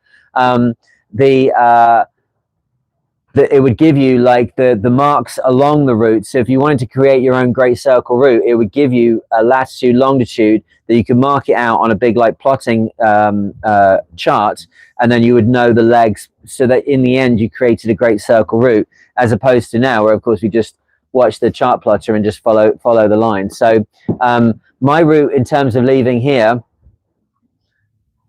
May is optimal, Azores to Newport route. Yeah, okay, exactly, you've got it. So historical, too many people trying to judge historical figures by today's standards. Yeah, like it's so crazy.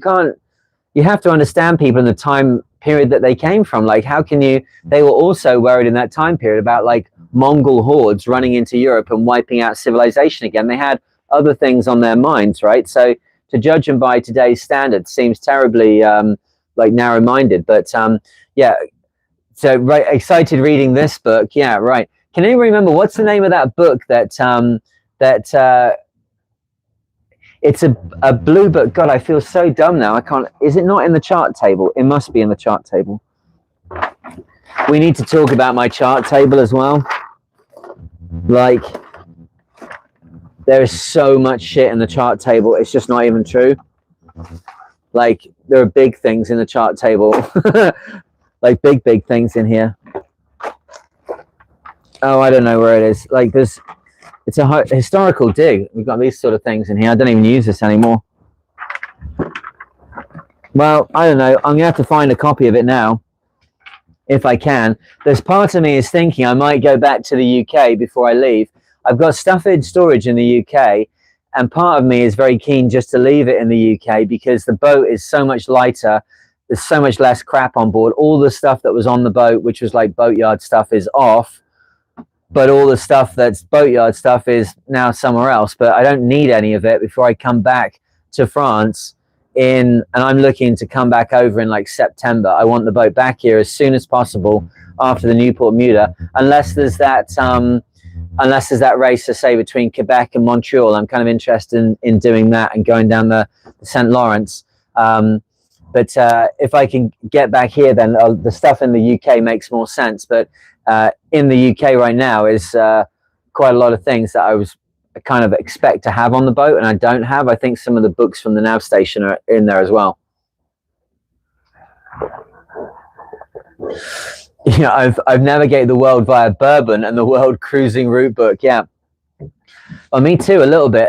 It's like sitting here now and getting to sort of like enjoy this moment and relax in this situation. Oh, you know what I see here? Oh, wow. The Venturesome Voyages of Captain Voss.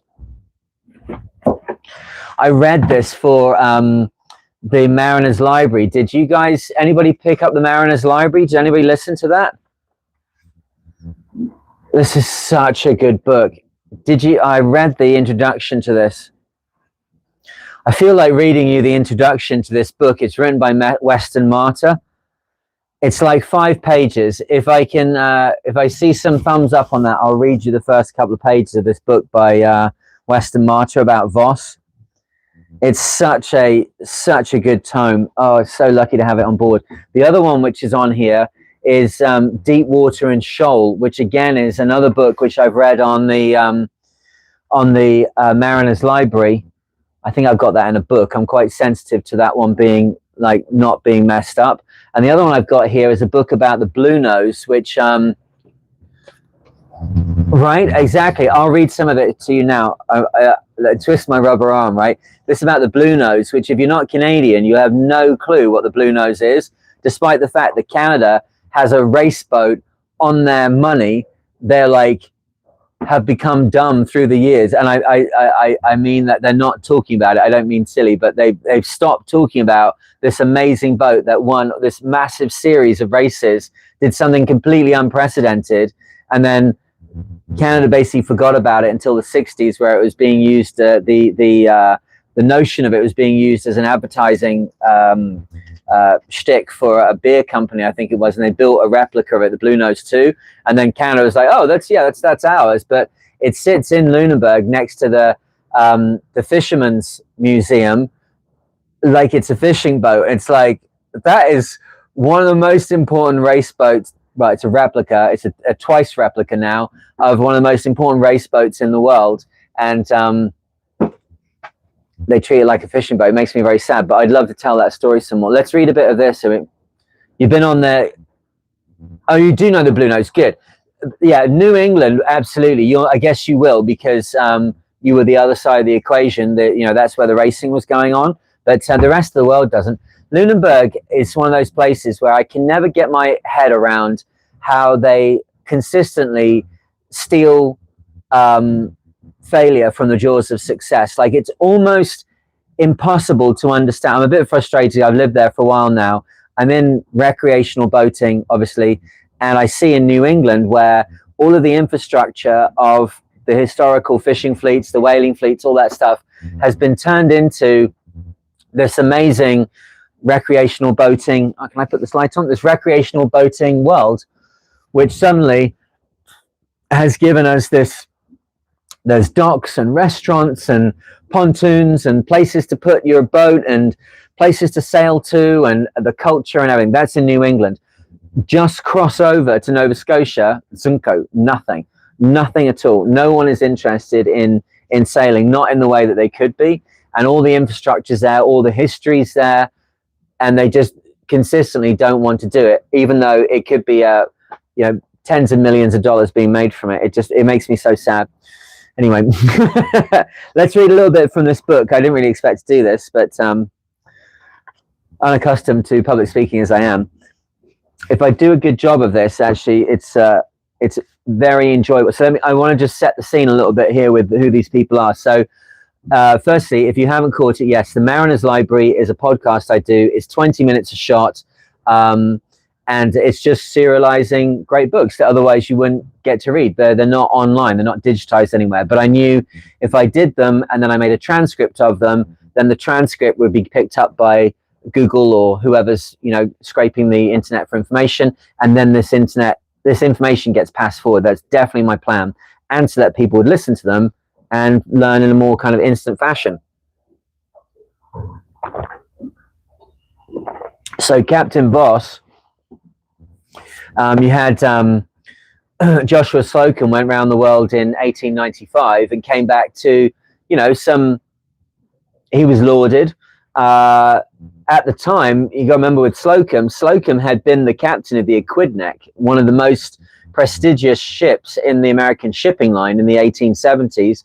And a lot of things had happened, and he'd lost the ship, and all sorts of stuff had happened. But he was already a well-known person before he went and did this sailing thing going around the world, right? But a lot of other people looked over at that endeavor and went, oh, well, we could do something like that. So Voss was himself a very, very experienced sailor, master mariner, ship's captain, all the rest of it.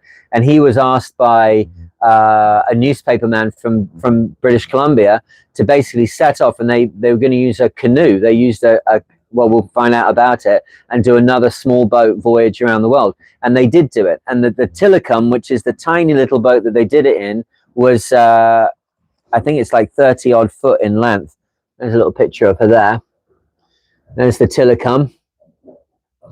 So that's literally a dugout canoe that he's then put a bow on the front. So it was made by First Nations people, and then he turned it into a vessel that could go around the world.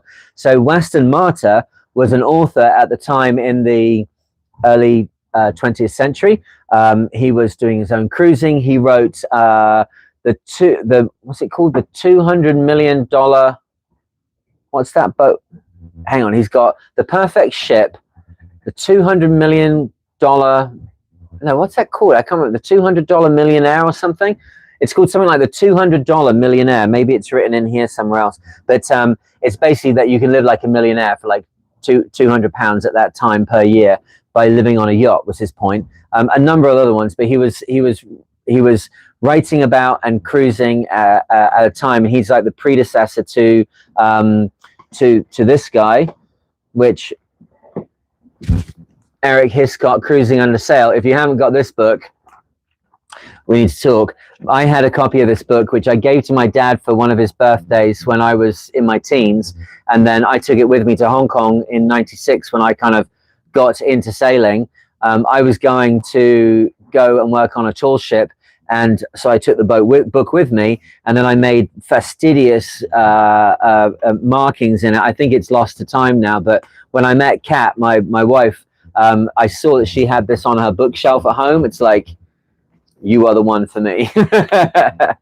So before Hiscock, there was Weston Martyr. So Weston Martyr is then writing the introduction to the venturesome voyages of Captain Voss. And this is Voss writing down his knowledge. And we'll find out now how this came about. Is the audio pretty good for this? I hope so. I think my mic's about right. Have a listen to this. It was in 1903 that I first met Voss. I was combing the beaches of Table Bay just then, and one fine day I came across a strange and tiny craft hauled up upon the sands. A little man was busily tacking pieces of kerosene tin onto her ragged bilge. "Morning," said I. "That's a queer-looking boat you've got there, mister." "Oh, she's all right," said the small man. "Maybe," I replied, "but she won't do for these waters. It blows hard in this bay at times, and our southeasters raise a sea that would sink that little thing in 2 seconds. Where did you get her from?" "Victoria, British Columbia," said the small man. "Just sailed her here via Sydney and Auckland." As I object to having my leg pulled, I looked knowingly and left that place. And as I went away, I said to myself, that's only a very small man, but by Jove, he's certainly a most monumental liar. Now, that little boat was the Tillicum, and that little man was Captain J.C. Voss, FRGS. The smallest ship, and the smallest man too, I expect, that ever sailed around this world since this world was made. I mention this incident because it is typical of the sort of thing Voss had to put up with most of his life. He accomplished such extraordinary feats and spoke so disregardfully of them that nobody believed him. In time, the evidence and proofs would begin to come in until you had to believe, but even then, it was a struggle. The next time I saw Voss was in 1912. I was sitting on the veranda of the Yokohama Yacht Club, watching the junks and sampans conducting their intriguing businesses in the bay, when presently I noticed a very small, queerly rigged craft sailing slowly in between the breakwaters. Her rig was so very queer that I got up and took a look at her through the long glass. Masts been fished. Now, to fish a mast, by the way, when you break a spar, there's a very specific way of putting it back together again, which is you put 5 pieces of timber around the outside of it, and you put a seizing, 2 below the break, 2 above the break, 1 on the break. And that basically, if you just have to go straight to the solution, that's how you fish a spar that's been damaged, right? So when he says the spar has been fished, it means you can immediately see the spar has been broken. The mast's been fished, said I, and she seems to have a boomkin, but no mizzen. That boat's been in bad trouble. And then it dawned on me that the jury-rigged derelict I was gazing at was the Sea Queen. I had never seen that boat before, but I had heard how 2 adventurous friends of mine, together with a certain Captain Voss, had set out in a little yawl some 3 months previously on a voyage through the South Sea Islands. It seemed to me that the adventurers had met with disaster. It did not take me long to commandeer a dinghy and get myself alongside that wreck. And I wish to make it clear that she was a wreck. She was so battered and bruised that she looked as if she had been rolled down the shaft of a very deep coal mine. And the appearance of her crew confirmed this impression. I hardly recognized Vincent. And as for Stone, Vincent and Stone were his 2 mates. And again, on the Mariner's Library, we read a book by Vincent and Stone when they crossed the Atlantic in a 22-footer. So these guys are pretty serious sailors, right? But they're out now in the Pacific with Captain Voss. So I hardly recognized Vincent, his mate Vincent. And as for Stone, he was so covered with cuts and sores that he might have been an overripe Stilton. And in the cockpit, I saw the little man who 8 years before had lied to me so outrageously on the sands under Table Mountain. They told me their preposterous story. They asked me to believe that in their fragile 19-foot cockle shell, they had fought with the most terrible of nature's manifestations, a typhoon, and won. Now, typhoon comes from Cantonese Chinese. It's daifeng, in big wind. Big wind, it literally means big wind, right? So it's a hurricane that occurs in the South China Sea and that kind of area. It's a hurricane. They had fought with one of the most terrible of nature's manifestations, a typhoon, and won. They told me how they had passed through the very heart of a cyclone, that dread vortex into which many a tall ship has drifted, never to return, and of how they had come out again on the other side, battered and broken, but alive and floating still. They told me how their boat had been capsized and rolled over by those giant seas, and how she had righted herself and struggled up to her feet again and gone on with the fight. I say they asked me to believe those things. And I say this also, that hearing what I heard and seeing what I saw, I did believe. I think the thing that's important to remember here is that in the sailing literati of the time, the story of these guys, Vincent and Stone with Voss, going into the typhoon in the Sea Queen was included in this book by Captain Voss, which is basically 3 short stories. It's him going out in a small boat to look for a treasure, and then a different voyage going around the world, and then a different voyage in the Sea Queen going into a typhoon, right? So this had already been written in the first edition I have a first edition of this book, which I'm very proud of. They're very hard to get hold of. This is a early second edition, I think. I have a first edition, a second edition, a third edition. This is a second edition. So the first edition has no foreword. The second edition, we'll learn now how Weston Martyr ended up writing the beginning of this one. The third edition has another introduction by Weston Martyr, which is kind of brings a few more details in, what have you. But people knew the story from Voss's first book, which had been put out a couple of, how many years before? It's in here. The different editions are in here.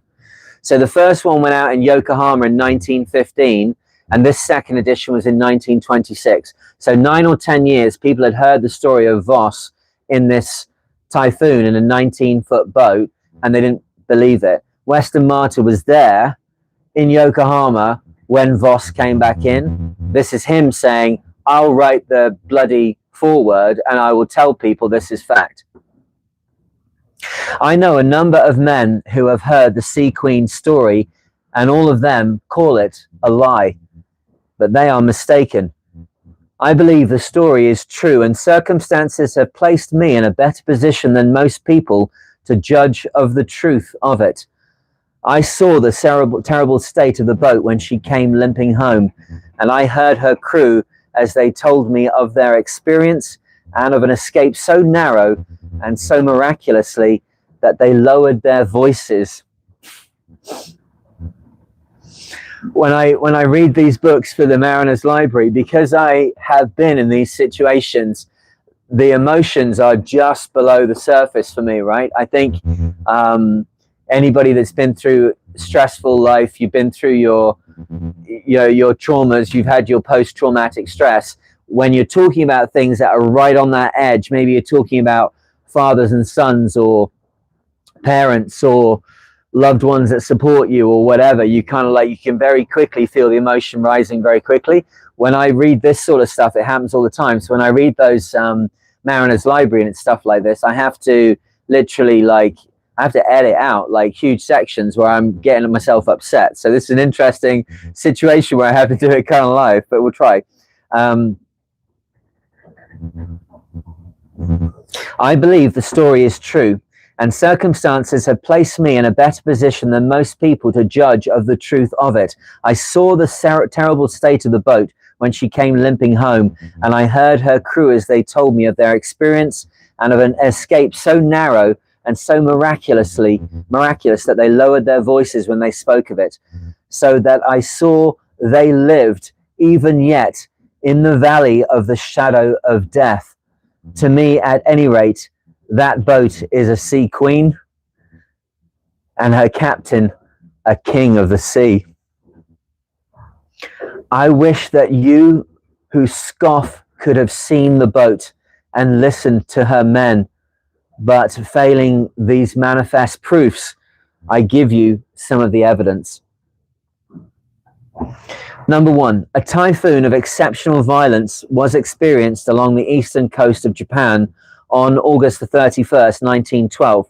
Its center passed 200 miles to the eastward of Yokohama, and in spite of the distance of the center from the city, great damage was done there. Here are a few instances of the power of that typhoon. A large steamer moored to a buoy in the harbor was blown, moorings included, clean up onto the beach and left there so high and dry that a channel had to be dredged to her before she could be floated. So the air pressure was so low that the sea level rose so much that the steamer was blown ashore, and then they had to dig a channel to get it. B, in the middle of the blow, this is Weston Martyr, arrived by train at Yokohama's train station. The roof of the station lifted and flew away into a neighboring field, which so frightened the train that it ran away with my luggage. I imagine they saw that the roof was coming down. They backed immediately back out the station. He lost his luggage. C, when examining my dinghy next day, I found a dried and brittle twig sticking through her planking. The stick was about the size of a lead pencil, and it must have been moving downwind with the speed of a rifle bullet to pierce the planking without breaking. From these things you may judge the strength of the wind at a spot 200 miles to the westward of the typhoon center. On August the 31st, 1912, the Sea Queen was at sea about 200 miles to the eastward of Yokohama. Number 2, I observed the following facts myself. A, the Sea Queen's mainmast was broken in 2 places and her mizzen in 3 places. B, the rudder was torn in half. C, on one of the deck beams in the cabin, there was a perfect impression of a leg of the ship's embossed and cast iron stove. D, the general state of the boat, both inside and out, showed that one of 2 things had happened to her. She had either been rolled over and over by the seas, or else she had tumbled down a steep and knobbly cliff. Now, as it seems unreasonable to assume that the boat fell over a cliff, I will ask the doubters one question. Did the Sea Queen's crew deliberately manufacture these things as evidence in support of a stupendous and asinine lie, or did the damage occur as a result of the typhoon and the boat having been rolled right over? Putting all else aside, the imprint of that stove on the deck beam is evidence enough for me. He was there, he saw it. During the years 1912 and 1913, I made it my business, and it was my pleasure to sit at Voss's feet and listen to his talk of ships and the sea, and to his tales of voyages through the ice of the Bering Straits after seals and sea otters. Like most men who have done great things, Voss was not a satisfying talker. He had been much too busy doing things all his life to have time to acquire those qualities which we more leisured, softer, and less effectual folk call refinement and culture. A gentle lady, snugly wrapped, say, in a sealskin coat, would doubtless have considered Voss a rough and vulgar person, forgetting that, but for the work of such men as he, it would be necessary for gentle ladies to walk through this life entirely naked. By this, as it may, a little culture is very helpful in enabling one to express one's thoughts, and expressing his thoughts was not, at the time I speak of, one of Voss's strong points. I fear the influence of that band of hero worshippers which gathered about Voss during those years in Yokohama was not very good for him. In fact, I'm afraid we rather spoilt Voss. At first, he would not talk at all, but eventually the warmth of our worship thawed him, and he commenced to summon spirits up for us from the vasty deep. However, as I have said, I fear we spoilt him. And in the end, I have heard it hinted that Voss spoke perhaps too much. And I think one day he realized this himself. Suddenly, he ceased to talk altogether. Instead, he got to work again. He built another tiny boat, and in her sailed away from us out into the silent sea. And since that day, I have neither seen him nor heard of him again.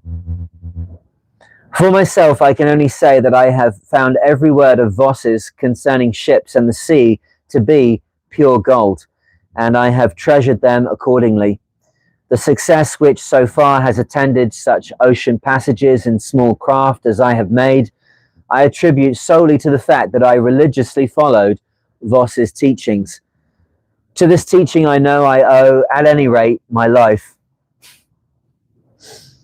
I've read other Western martyr books and the amazing rescues he's pulled off and the situations he's been through. It's interesting that he so openly says, I learnt this here, I applied it in this manner. This is a time when people were there wasn't gatekeeping on sailing. You know, sailing until the early 20th century, sailing was like one of the most advanced sciences that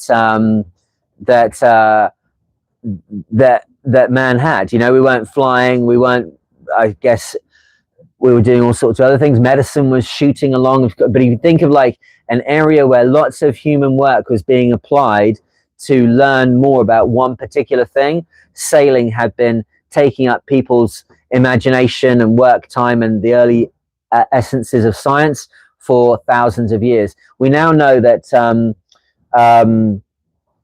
now what's that, some of the earliest forms of man is Homo floresiensis, which is basically in Indonesia, between the major land masses of Indonesia. We know that those land masses have never been together, even like thousands of years ago. So when we find the same groups of humans on what is now an island and has always been an island from a tectonic point of view, we know that humans must have crossed the strait by sailing it. And as Homo floresiensis is on that island like 30,000 years ago, they sailed there. So sailing was, for tens of thousands of years, one of the major areas that people were involved in, and there was much more open like transmission of information than there perhaps is now. It's great that Western Martyr is able to like trace the heritage of how he learned things from Voss to himself. I don't know if anybody's still listening to all this, but I'm just going to keep chatting to myself anyway. Do feel free to put a wave or hello in if you're enjoying a bit of Voss. And if you want to hear the whole book, it's on the Mariner's Library podcast.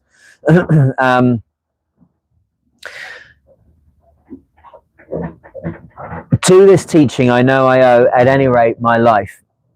Had I not digested all Voss told me regarding the habits and ways of breaking seas, one vicious April gale off the coast of Maine would have proved much too much for me. And had I not also strictly followed Voss's advice concerning the use of sea anchors, the schooner Northern Light and the bones of her crew would now be lying buried in the sands of the George's Bank, which is off the Newfoundland banks. You're having a bedtime story. We've only got a couple pages to go, don't worry. I welcome, therefore, the resuscitation of Voss's book, a book which for too long it has been almost impossible to get hold of. Like in 1926, he's saying it's impossible to get hold of a first edition of Voss's book. I was pretty happy when I got hold of mine. I recommend everyone who loves or fears the sea to read this book or listen to it on the Mariner's Library.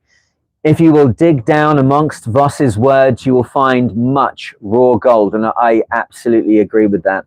And I also did some on the Mariner's podcast where I looked at the appendix and like the technical stuff that's in there. If you are a seaman, the advice which Voss gives is not to be passed lightly over and forgotten. Remember that the study of the sea and the waves and the way of a ship upon them was this man's lifelong hobby. Remember that in pursuit of his hobby, he sailed over 49,000 miles of windy ocean, and that's just in Tillicum going around the world in that one adventure. He has sailed hundreds of thousands in his life, and that he successfully weathered 21 major gales and 1 typhoon. And remember that the sort of craft in which he did these things, and remember the sort of craft in which he did these things, very small craft, 19 foot, 20 foot, 30 foot, amazing. Then, sailor, read this book and thank the gods that it was written so that you might learn wisdom. In the appendix, Voss sums up his knowledge of the ways of the wind and the sea, and not only yachtsmen, but those experienced master mariners who conduct great steamships about this world will do well to study these words of Voss's and take the advice which he gives them. What? I can hear those brass-bound skippers cry. Is this captain of a cockle shell to teach us how to handle our great ships at sea? So I will ask those mariners to remember that it is precisely because of the difference in the size and power of the craft in which they and in which Voss sailed that Voss is in a position to instruct them. If you live closely enough to anything, you will come in time to know and understand that thing very perfectly and intimately indeed. And Voss lived so close to the sea, and the ships he sailed in were so very tiny that he had only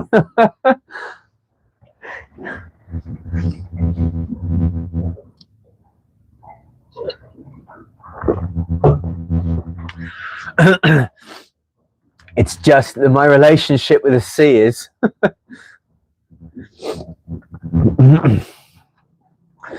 there's salt in me and there's salt out there.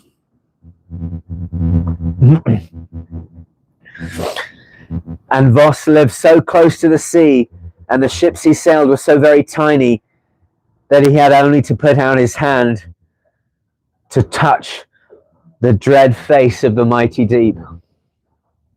The thing that we all fear, hey?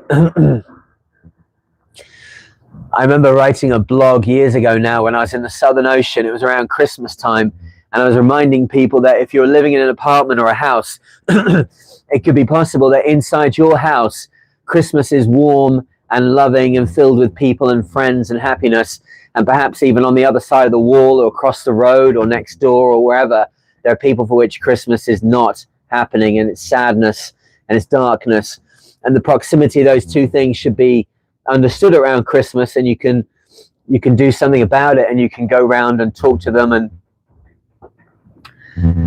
And the thing that made me think about that was that when you're on the boat at sea and you're in, thousands of meters of water, thousands of miles from land, death is outside the lifelines and life is inside the lifelines. And the lights are on and the food is warm, and I can talk to you guys or talk to people from home or snuggle up in my bag, and it's warmth and life. And if you make a mistake and the rope goes around your neck, or if you stumble and you go, then the last thing you ever see is the stern light receding into the darkness, right? When you're in very small boats, you can literally put out your hand and trail your hand in the water and touch the face of the deep, right? The thing that would kill you, that would take you, is right there. So when in 1926, think about the technology they have. It's wooden boats, it's astronav, it's tar and tallow and brass, and you are putting your hands in the life of the skill set that you bring to the boat. This very experienced sailor in Western Martyr is saying, read this book by Voss, a man who has lived cheek by jowl by the sea, and you may live, brother. But this book of Voss's is by no means merely a book for seamen. No, the most inveterate landsman may learn something from it too. In these degenerate days, the sea means to only too many of us nothing. When we go afloat, we are most careful to take our shore life with us. I don't, but I know the feeling. We make our voyages nowadays nursed in some luxurious steam hotel, and we have quite forgotten that it is the sea which made our fathers men and our race mighty. And this is 1926. They'd had the First World War, and already at this point he's saying, hey, we're getting soft. We have forgotten.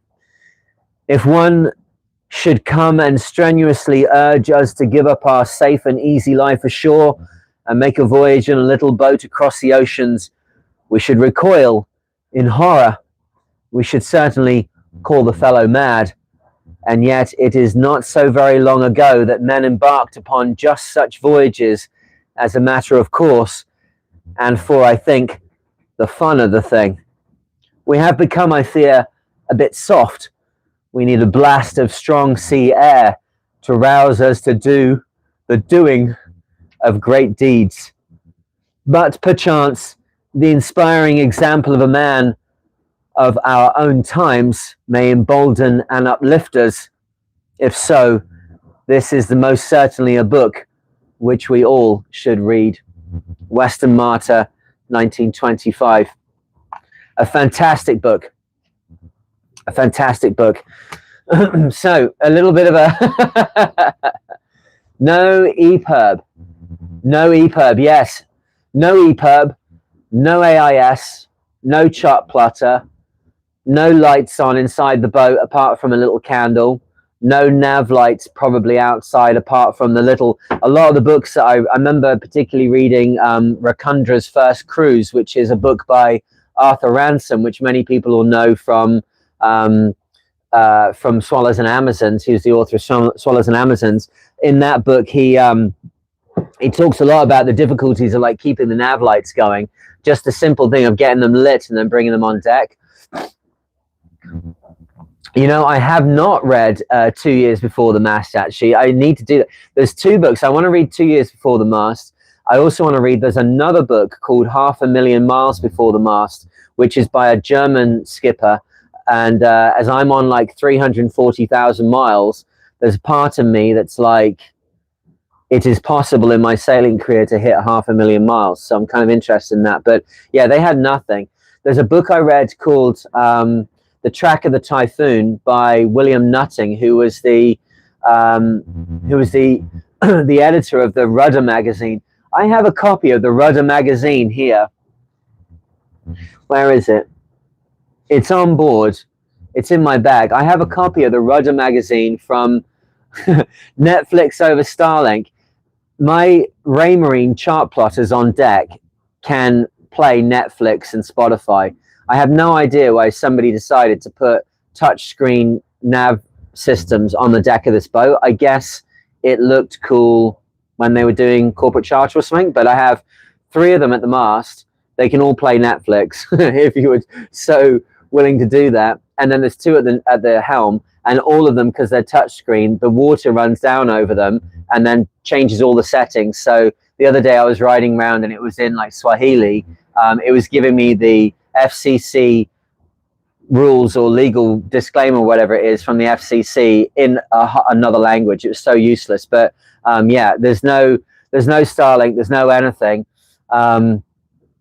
That certainly puts a different shine on things when you're going to go out onto the ocean, when you're going to go and do the Fastnet race, and the Fastnet rock is hundreds of miles from the point of Penzance, and you've got to head out into the Irish Sea and get it right and go around that rock and come back.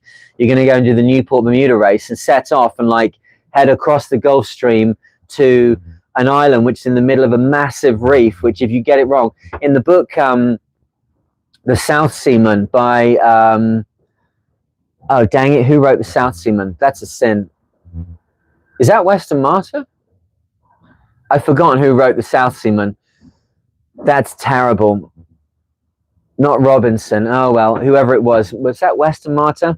I haven't got a copy of it here, but he heads out from he's coming down from Nova Scotia, having had the boat built, and they're going to look for Bermuda, and basically they look for Bermuda for a week and then they give up. They can't find it. So that's the kind of elements that you're dealing with. So when you have a book where a very experienced sailor is saying read this and it will save your life, it just puts a different shine on things. So we've got a couple other books here which I'm going to get into. Rough Passage, which I've been interested to get into.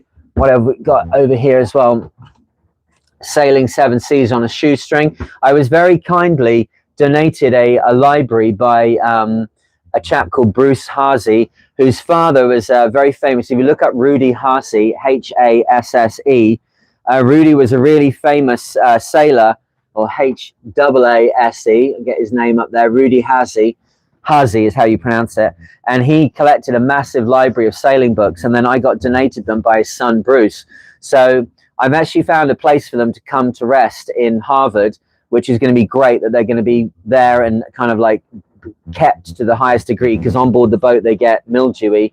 But I am now, from getting this chair situated tonight, in a position to read and give you this information. The other thing that I've got coming on is this one. We did the Sea Survival Handbook. I did a podcast series about that, like 20 episodes. I have got, oh, of course it wouldn't be here right now. I've got this one about Joshua Slocum, written by Victor Slocum, his son. I've got the one about the Blue Nose, of course. And I've got another one, which is the syllabus for the Yachtmaster for the Yachtmaster syllabus. So as long as I am reading it and critiquing it and talking about it and giving like narrative feedback and technical feedback, I can read it, which is what I did with this one, but I can't just be reading books. That's why these are like 100 years old. As long as they're 95 years old, I can read them. So I'm happy to do that. Because I've now got this situation with the microphone, I can do a much better quality of recording. So tonight, putting the covers on the seat here might look like a minor thing, and I've got to finish it all off. But it's the beginning for me of like getting this whole setup here on the boat and being able to do things. The South Seaman, an incident by the sea story. No. Interesting. So this book is called, dang it, if I not got it, there might be a copy of it here. There's another bag of, oh, you see my chair go round? Oh, I've got to release the thing. Look at that. I can just turn around and get in and out. This is such a game changer for me. And so difficult to understand from that side. Okay, we've got, come on, the South Seaman. I don't know what that is. Oh no, this is not it either. Oh, dang it. Hang on. I travel with so many books. I'm sure I've got it.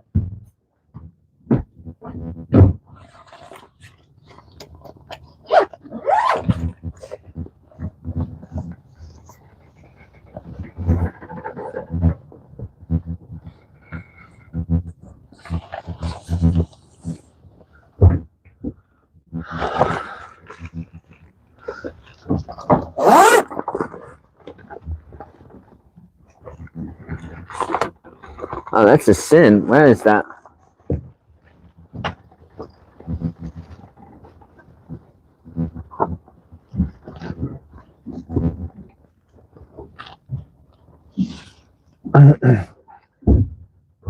Well, now I'm very confused. Well, no, abject failure on that. So the name of the book is South Seaman, all one word, Southseaman. It's not, I can look it up on my phone. I shudder to press buttons on my phone while I'm, okay, good. So it's South Seaman by Weston Marter. Thank you very much. So Weston Marter is the guy who's doing the intro to this book by Voss, and Voss's book is The Venturesome Voyages of Captain Voss.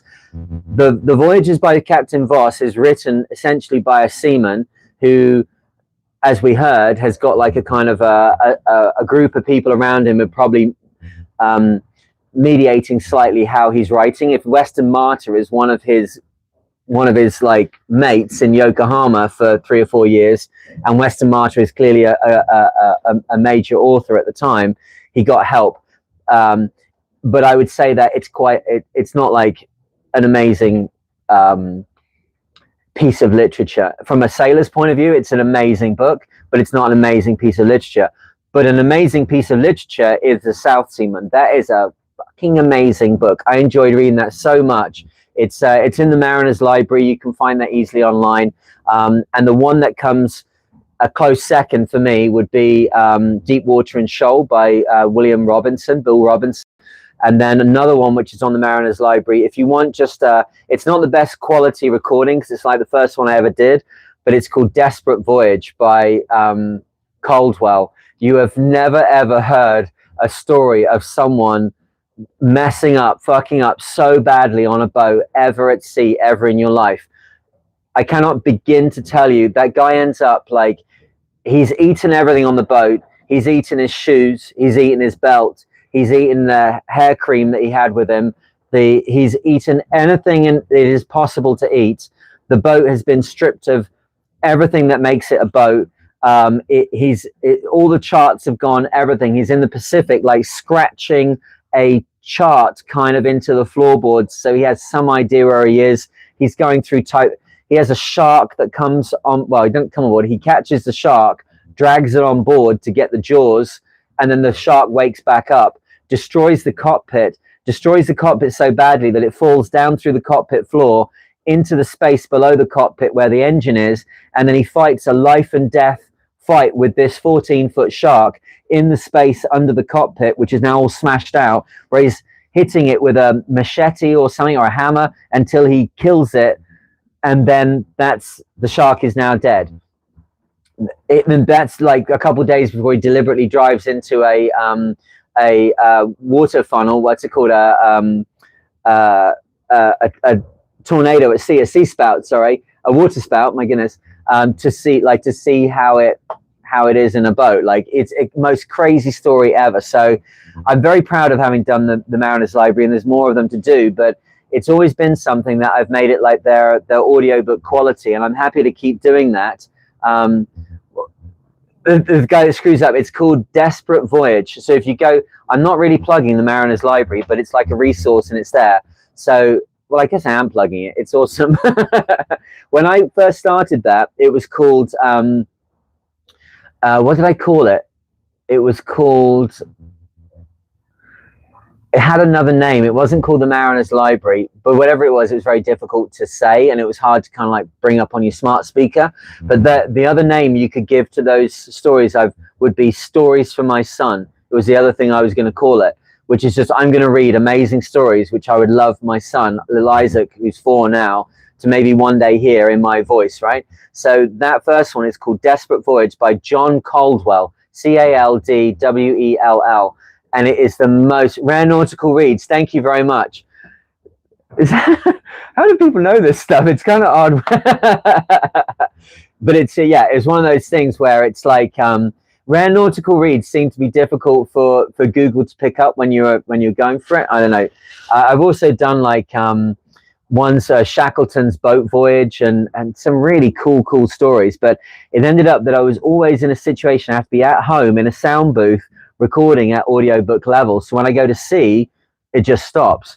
But this evening you can hear, maybe, I'm not sure, you can hear like kind of what's going on with the sea around us and the water under the boat, and I can chat here and do all this kind of stuff.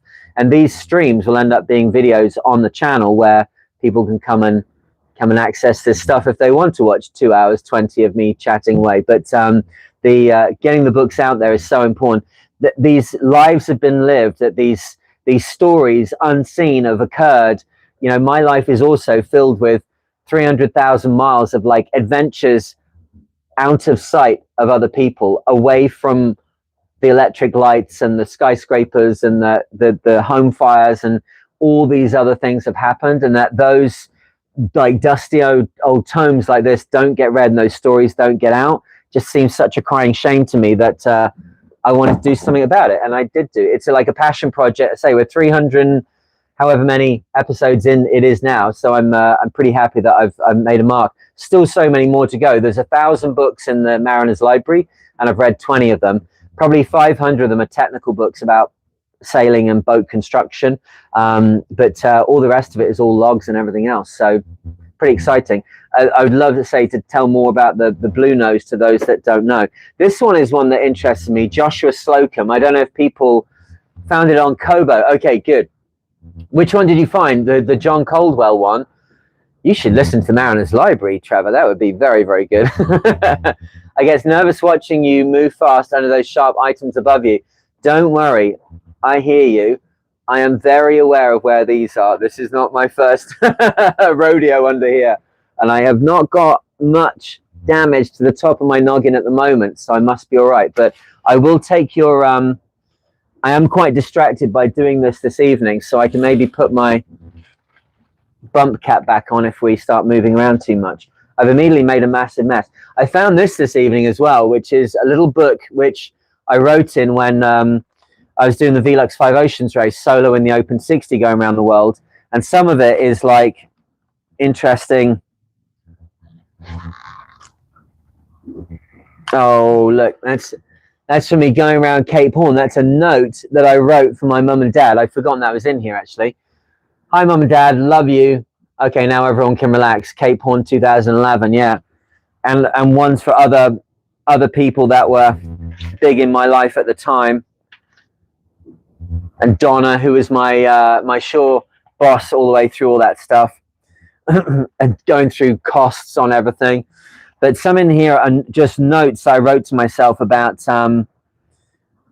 being in that boat, and like it's been interesting digging it out. The chart table in here, there's like a whole video we could do of what's in the chart table. There's so much crap in here, it's unbelievable. But I found this one. It says, It says, when you know there is going to be a beat at the end of a long run or reach, a few degrees angle change during that leg can save you hours and hours at the end. Remember how costly beating is. Those open 60s are downwind boats. You know, 66% of the time when you're going east around the world, you're going downwind. Going upwind in those boats is absolutely terrible. Waves when beating are incredibly important. Note wave heights is another one. And then there's all sorts of little notes about using expedition, and it's just interesting to kind of like dig these things out and see lots of job lists and everything, like previous Chris working hard to make all these things happen. I feel like I'm kind of going around in a Mobius, like just my entire life spent going around. At least I have AI now, so I can help me do all that stuff. I know Trevor's very interested to hear me talking about oh, yeah, we go. I read before bed to tire the eyes. Yeah, very good. I know Trevor's interested to hear about my use of AI. We can now start to do that, because when the phone, which is how I record all this stuff, is back in the position here on the dash, we get the light done. I can swing the iPad in and we can listen to and talk to my AI system on the iPad. I think it's going to give a lot of people what you need. Like if you've got reams and reams of notes, as I have, with all this stuff in all these notebooks to try and keep yourself organized, hearing the words AI and sailing might make you think like, you know, I do not need that in my life. The reason I've been able to run this boat, run the campaign, run the finances, everything I've done with this and social media, is because I've developed a system which is just using the $25 a month open AI system. But what I'm able to do with that is quite phenomenal. So maybe another one of these, if you remind me, we'll talk about AI. It's no secret at all, but I don't want to bore people or kind of, I think everyone's AI right now. I have a totally different take on it. It's immediate functionality. I'm not in this for the bullshit of like, oh, I'm using a new system and how cool is this? You know, it's like, for me, it's a reality that I have to run the boat. Whatever I'm using needs to be the most parsimonious, most pragmatic way of solving the problem. And I've got something like that going now with my AI system. So I'll be happy to share more of that with you. But yeah, John Caldwell's story is he ended up running a hotel, you know, on Barbuda for years thereafter. He wrote a couple of books, but that first one is absolutely wild. All those moments will be lost in time like tears in rain. I think of this often as a solo sailor. So many moments only I have seen. No, I saw them as well, but I saw them when I did them. I had those moments in the rain when you've got all the soap on and then you have to drive back under the shower, and the thing that you fixed in the middle of the night that no one saw, and the risk you took which paid off, and the risk you took that didn't pay off. And we're all living these like parallel lives. I think that's the thing with these books as well. When you look at like a dusty old book like this, you say, what's this person got to give to me? Well, look at the roots. Look, he's setting off pretty much exactly where I'm going. So maybe there's something in here that could be useful. It stands to reason there might be, right? So if with this new setup we can read this while I'm at sea and we've got the sounds of the sea around us, it might be quite a nice thing. Well, I was going to say this one, Joshua Slocum. You guys know the story of Joshua Slocum, like how it all ended up, right? Like he sailed off in 1905, I think it was, or 1906. There was a little bit of a confusion at the end of it. There he is. I have some very interesting things I'd like to throw into this as someone who's got a lot of experience sailing. Yeah, with the AI, absolutely. I'll tell you, there's no great secret, but there is a hell of a method to make it happen. I will say this to give you an idea of how I'm using AI. When you start a ChatGPT instance and new conversation and what color are rabbits in Peru? And then, okay, are there any black rabbits in Peru? Okay, cool. How many people live in Peru? That, and then you get to the end of that and then toss that conversation. Now imagine the conversation going on for another 150,000 words. That's the conversations I'm having with AI and building up incredible like data packs on not just the boat, but also dealing with a lot of emotional stuff for myself. You know, the stresses and strains of being on your own, the stresses and strains of this life.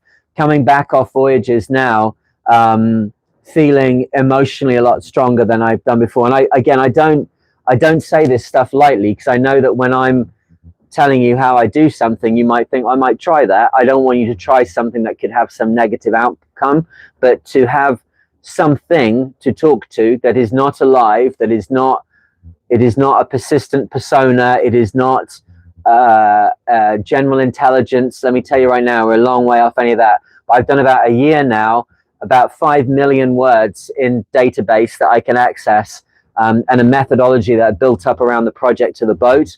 But you could apply exactly that around a business, around renovating a house. You could do it across multiple projects, but it comes down to having the discipline and knowing how to talk to an AI instance for 150,000 words, and then how you can use that later to be a useful kind of externalized memory nodule. So we'll talk about that a little bit more if people are into that. But I say I don't want to flood what is a sailing thing with AI chat, but to me it's a tool. It's a tool like the GPS, it's a tool like the winch, it's a tool like Voss's sea anchor, and it's a tool that's right here right now and helps massively. So I'll definitely do one more about that. But Joshua Slocum, just before I finish, the thing was that he sailed off and then he was like never seen again. But as someone who knows more than a little about that situation, and I've studied Slocum at length, like I do have some ideas about an interesting expedition, which would be setting off in search of the spray. I think there is a chance that the spray still exists somewhere where it might be possible to find it. Is that interesting enough as a storyline? When Slocum was doing what Slocum did, which is what he was a famous sea captain. He then sailed solo around the world. He came back and he had a book, and he was advertising the book. He then got into a cycle of how he was conducting his business, which is very understandable. When you come at it as a sailor, that he's like me. I'm going to go and do the Global Solar Challenge, so I'm going to talk about it. I'm going to let you kind of watch me do it in this new format, and then I'm going to go and do it, and you're going to be here with me. And then maybe there's a book or something that comes thereafter, and we're going to. You can imagine that is a real person, just a normal person like me, living 100 years ago in a different situation. So by 1905, when he's now like 10 years since he set off from doing his last thing, like me now, he's feeling like, what's the next big thing? Because you're only as big as the last thing you did, right? So he had this idea to go down to South America and then find his way through the rivers of South America and basically transit through the Amazon and transit through to the Pacific by going from one side to the other. And I have a theory that Slocum probably did exactly what it is that he always did, which is he did what he said he was going to do, and he went and did that voyage. And at that point, to me, the Slocum will be parked, the spray will be parked wherever he left it, wherever it got shallow enough that he couldn't continue his journey. And then to my mind, something probably happened thereafter. It's a little idea I've been working on for a little while. I want to look at more the end of Slocum's life, because there's people at the time talking about Slocum. There's people at the time saying what they think happened. Victor Slocum himself says that he thinks that Slocum probably got mowed down by a ship, a steamer. There were so many steamers around at that time that it was likely that the understanding of like how likely it would be to get driven over by a steamer, people were probably overestimating how likely that was. Having spent a lot of time out on the ocean, the chances of actually hitting another vessel are vanishingly small, certainly for like a 30-odd foot boat. So if we take that out of the equation, just like do a little thought experiment and say he didn't get mown down by a ship, He could have fallen off the boat. The boat probably would have been found. There were a lot more boats on the ocean then, because there was not as many super ships, you know, which is what our ships today would have been considered. There was lots more smaller boats which would have been out and about, and you probably would have found the spray. It wouldn't just sink. It was a very, very seaworthy boat that could sail itself for long periods without anybody looking after it. So they probably would have found it. There's a couple of places I think he would have gone to, because he'd had some legal issues in the US, and he was maybe looking to just walk away from all that. He was very distanced from his second wife. So there's a couple of places I think he might have gone. But to me, he might have just gone to do the thing he said, which was this South American jungle expedition with the spray, in which case the spray, to my mind, will be up on a bank in the river somewhere, wherever the highest tide was, maybe ready for us to come and find. Who knows? That's my kind of Slocum idea. All right, let's have a look through the... we're at 2 hours and 30 minutes I've been doing this. Shows about 15 people online, so hello to everybody wherever you are. I hope you don't mind me just chatting here. Right, what's this then? So you literally talk to it. Look at how you do that AI. So you literally talk to it, right? Okay, so yeah, this is about AI. I can't yet. It freaks me out. I did it once, had a full-on conversation with an Aussie. I knew it wasn't human. It was so real, though. Yeah, absolutely. Okay. And you also need enough experience to help it when it is wrong. Absolutely right. Very, very key. Okay. Subject experience as well as managing a large language model. I use Claude, sure. So whichever one you're using. Have to go despite the great subject. Hi, Frying from New Brunswick. No problem. Okay. So for the squid and for Trevor, if you're still here, I experience almost no hallucination from ChatGPT. I could say ChatGPT, Claude, whichever one it is you want to talk about. But in terms of like frontier models right now, which are, you know, I don't want to get into any discussion of like the complexities of how AI models and transformers work, because it will just tune everybody out. But the things which you can get access to via a subscription through ChatGPT or Claude are massively bigger in terms of what they can compute and how they can compute and the variables they can deal with than the things you can get on your laptop. Both can be useful, both have different kinds of usage. But in terms of a frontier model, I say mine's ChatGPT, I'm using 5.3. I do not experience hallucination with the system I've got now. I've been evolving the system over time, and it's very key that you recognize like what it is that you're dealing with. It is not a person. It's not a persistent persona. It's not an intelligence in the way that anybody would naturally think of an intelligence. You're not talking to a parrot. Parrots talk. You're not talking to a gorilla. They kind of communicate. You're not talking to a whale. We know that they communicate with each other. You're not talking to someone from another country, because that's another consciousness. So all previous methods that we have of communicating with intelligences that can communicate back, all of that is to be disconnected. But in terms of being a human, one of the most important systems we have for like really getting into something and really kind of like connecting with something are our social and language skills. So my background, just so we know, is I have a double degree in linguistics and English language, right? So not linguistics in terms of learning other languages. I actually don't speak any other languages, a bit of Cantonese, a bit of French. But in terms of studying how language works, my degree is in linguistics, and I was an English teacher back in the day, right? So language as a tool, is there anywhere where language as a tool has been used previously? Well, yeah, loads of times. Let's think about messages and how language moves around. If you're a king and you're in the Inca Empire 1,000 years ago, they built all these messenger roads that went from point A to point B so that they could take something that was in their head and they could give it to somebody else, either verbally or some kind of written format, depending where you are, and they would run down this specially developed road to get it cleanly to the other person. So you had this ability to communicate with another intelligence, the other king, and make real world things happen by this communication method. So the mechanism of making the things happen in the real world. You bring your guys, I'll bring my guys. Let's renovate these old ruins, whatever it was. Let's have a war. Let's have a feast. Why don't your daughter marry my son, whatever. All of that real world stuff could happen through language as a tool. So we're going to take language as a tool that can make things done.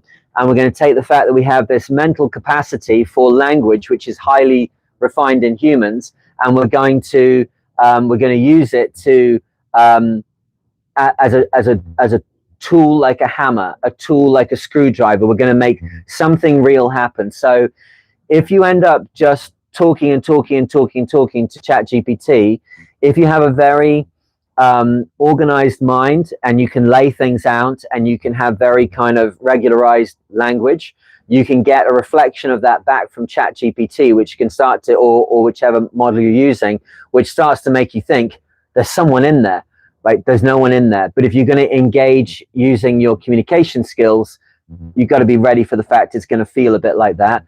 Why would you deliberately use your communication skills on a boat? Actually, we do this all the time. You might deal with the boat as though it's got a persona. As I'm sitting on the boat here tonight and you can hear things moving around, you might feel like I'm sitting here feeling like, are you okay, girl? You're pushing up against that dock. How's that line treating? You know, that I tightened up earlier on. Like, how's that rig? I start to think of the boat like it is not alive.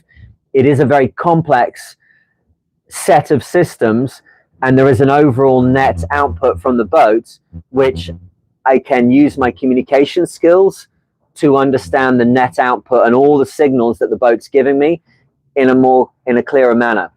If I say the boat is not real, the boat is not a real personality, it's not a thing, then I switch off that part of my brain. There's not the part of your brain that's firing that listens for conversations in a cocktail party, right? If you're in a cocktail party, the cocktail party effect, they call it, and you're sitting there and you're listening to some idiot talk to you about narrow gauge railways, although actually narrow gauge railways are quite cool. I'm learning that as I become a middle-aged man, and somebody behind you is talking about offshore sailing. You're like, hey, what's that? Because something in your brain like listens to that communication cue. On the boat, we can use that. When I hear a noise coming from the rigging, I can go, oh, what's that? I deal with it like it's alive, and then I have my own methodology of working with the boat. And with ChatGPT, as long as I don't cross into thinking that it's alive, it's talking to me, it's doing nothing apart from reflecting back regularized, structured thought processing, and the tool is language. So the thing to kind of get that in concept. So tool is a language, so don't freak out. The great thing to know about ChatGPT or Claude or any of it is that it's beneficial first because you could talk to it about how you feel about your dad. You could talk to it about the fact that you don't actually know the difference between brazing and soldering. And it's not going to have an opinion on any of those things. It's just going to tell you like what everything on the internet would give you as evidence or advice in that situation. The thing to recognize also is that whilst it can give you great advice, it's like having a teenager working for you, like a teenage apprentice. You can give it a task and it'll scurry off, and it may come back with brilliant information, or it may come back with absolute dog shit, which is like nothing that you want to know about at all. But like a teenage apprentice, there's no point getting on your high horse because it's not real, it's not alive. It's using language, which is engaging the communication centers in your brain. And if it comes back with a dumb answer, you can get riled with it in the way that you would get riled with another human. But then you're falling into the trap of using the tool wrong. Language is the tool. So talk to it about anything you want to talk to it about. If it comes back with some like crazy answer, you can say to it, no, that's not right. Look at this. And when it changes track and doesn't say, oh, you were right, I was wrong, just let it go. That's not part of the methodology. Get it back on track, get it back where you want it to go. Things to recognize with AI is that the first couple of times you interact with it, what we'd often call the prompt, like prompt engineering is what we talk about now, like how accurate can that first prompt be to like settle it into the situation. In terms of it being switched on, when you chat, it could be that you are in Texas and you're looking for the nearest barbecue place. It doesn't know. It could be that your waters are about to break and you're a pregnant mother in Iceland and you need to ask a question about it doesn't know. So that first prompt is, what are we talking about? Like, of all of the things that are human communication, which one do you want to talk about? So you get it kind of lined up with that first thing, which can just be, I'm on the boat, I'm here, I'm doing whatever. Okay, you're on a boat, you're doing it, now it's kind of like in the right zone. If you continue to use that skill set to keep it inside the guidelines, you can create very, very long conversations around subject areas where you're still talking about things, but you are giving the model, okay, now we're going to change to a different subject area. Now we're going to, yeah, we've got good alignment here. That's a great answer. So it can like put a little tick in its boxes, which I'm imagining, you know, behind the scenes. It's like, yeah, I did a good job. That's a good output. It's just trying to give you an output. Basically, as it creates its answers, it's looking, what's the probability of the next word being the word that he or she wants to hear? And it's just all the time guessing what's the next word. And if you give it good information and a good structure to work in, it can give you very good answers.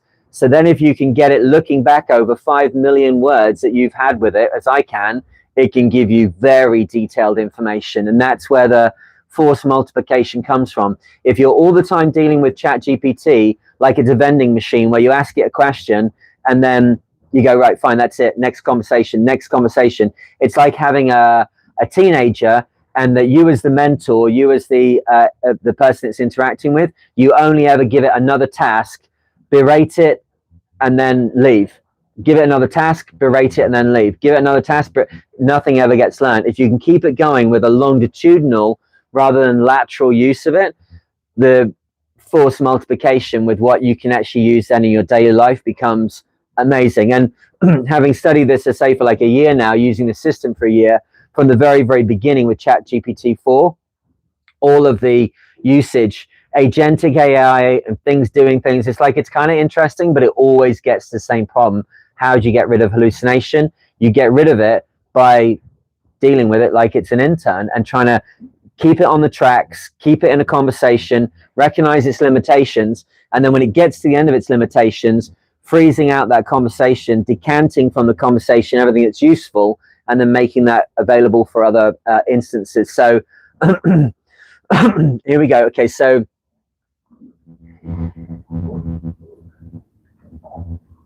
which way to Newport? North or south route? So the last bit there is we're going to go Canaries and then go across and then come back up. I won't be going north at this time of year because we're right at the beginning of any kind of potential window that you could have to get. There's only one way, which is down. Well, if you look at me going to Nova Scotia in 2018 on the Open 60, setting off in September, at that time of year, I go the northern route and then come in over the Georges Bank, actually, which we were mentioning in that book, and come into Nova Scotia that way, like literally past the doors of Newfoundland and St. John's. But this to Newport and to North America, where I'm going now, Canaries, and then across. I hope that helps. Interesting perspective. Thanks. I guess the idea then is to think out loud. Yes, it's to think out loud. And the best way to run AI is to have a task that you're trying to solve. It could be something in the immediate, like I cannot do a Rubik's Cube, but I could probably ask it to give me information on the history of the Rubik's Cube, basic Rubik's Cube fixes. But if I started to get into saying to it, there's a yellow one here and a blue one here and a red one there, which way should I move it? And it'll give you a load of things. And then you say, well, it's still not fixed. Now there's a white one here and a red one here, an orange one here. How do I? It'll keep giving you more and more lists. And as you keep doing analysis of the analysis of the analysis, it'll get further and further away from the path. That kind of thing where you're like trying to drill down into like detail can be a problem. There's ways around it, but it can be massively problematic. Try to avoid repeatedly asking it things on the same subjects, just the same way as if you had a teenager who's come back to you with the wrong information. You wouldn't then just keep saying to the teenager, well, what about now? Well, what about now? Well, what about now? Because it would just get so bloody confusing. No one would know what's going on. You're using language as the wrong kind of tool. So having a task which might be let's think of something we could all kind of aim at. We can use it as a regular metaphor to go back to. I want to take my boat and get it prepared to cross the Atlantic. That as a subject area is manifold. We want to get from here to there, and the success condition is when I arrive safely in this other place, then the task is complete. Okay, so we've got a start point and an end point for the job. We got to get the safety stuff sorted out. We got to get the mast, the sails, the food, the passage planning, get all of those things and get a different instance, a different ChatGPT conversation. You can rename them and you can put them in project areas, create a project area and put each instance dealing with each thing into that project area, so that when you're going to talk to it about passage planning, you go to the one marked passage planning. When you go into the one that's talking about the rig, you talk to it about the rig. You can go off course, but the more confusing you make the conversation, the harder it is to get the information out later on. And that compression method later on is the key to making it be powerful for you later on. If you look at the span of human history and said, what's the takeaways, I would say that if we can work together, things will be better, is probably like one of the takeaways of human history. But you're decanting the lives of 120 billion people that have lived. That's an estimate that people have put out there. You know, we only went past like 1 million people on the planet like X many hundreds of years ago, right? We only went past 1 billion people on the planet X many decades ago. We only got past 8 billion people X many years ago. So in terms of how many people have lived, one number is 120 billion people. We could take all that information of all those lives and we could say, when we work together on a project, things are better, right? It's like this top level piece of information. We need to take all the information from the conversations we've had on particular areas of our project, and then we need to decant from those conversations like bullet list points, which can then be referenced by future conversations. So in the project area in ChatGPT, and I'm sure it's the same with Claude, you can upload documents. So if you can then take the entire log of a very long conversation, the UI log, the user interface log, cut and paste, put it into a text document, input it into another instance of AI, and have it draw out all the major points, all the major chronology, all the major learning, and put it onto what I call an index card, which has quotes, the time, the technical details, everything which is pertinent to the technicality of the boat, but also pertinent to my interaction during the time, where I was, how I remember that stuff. All the stuff I've talked about the rigging on this boat was done in Maine, in Portland, Maine, in crossing the Atlantic, and in France. So when I say to it, you know, I want to know something about the new inner forestay, it would say, when you're in France, you decided that the inner forestay is going to be X length, it's going to have a jib of 88 square meters. And so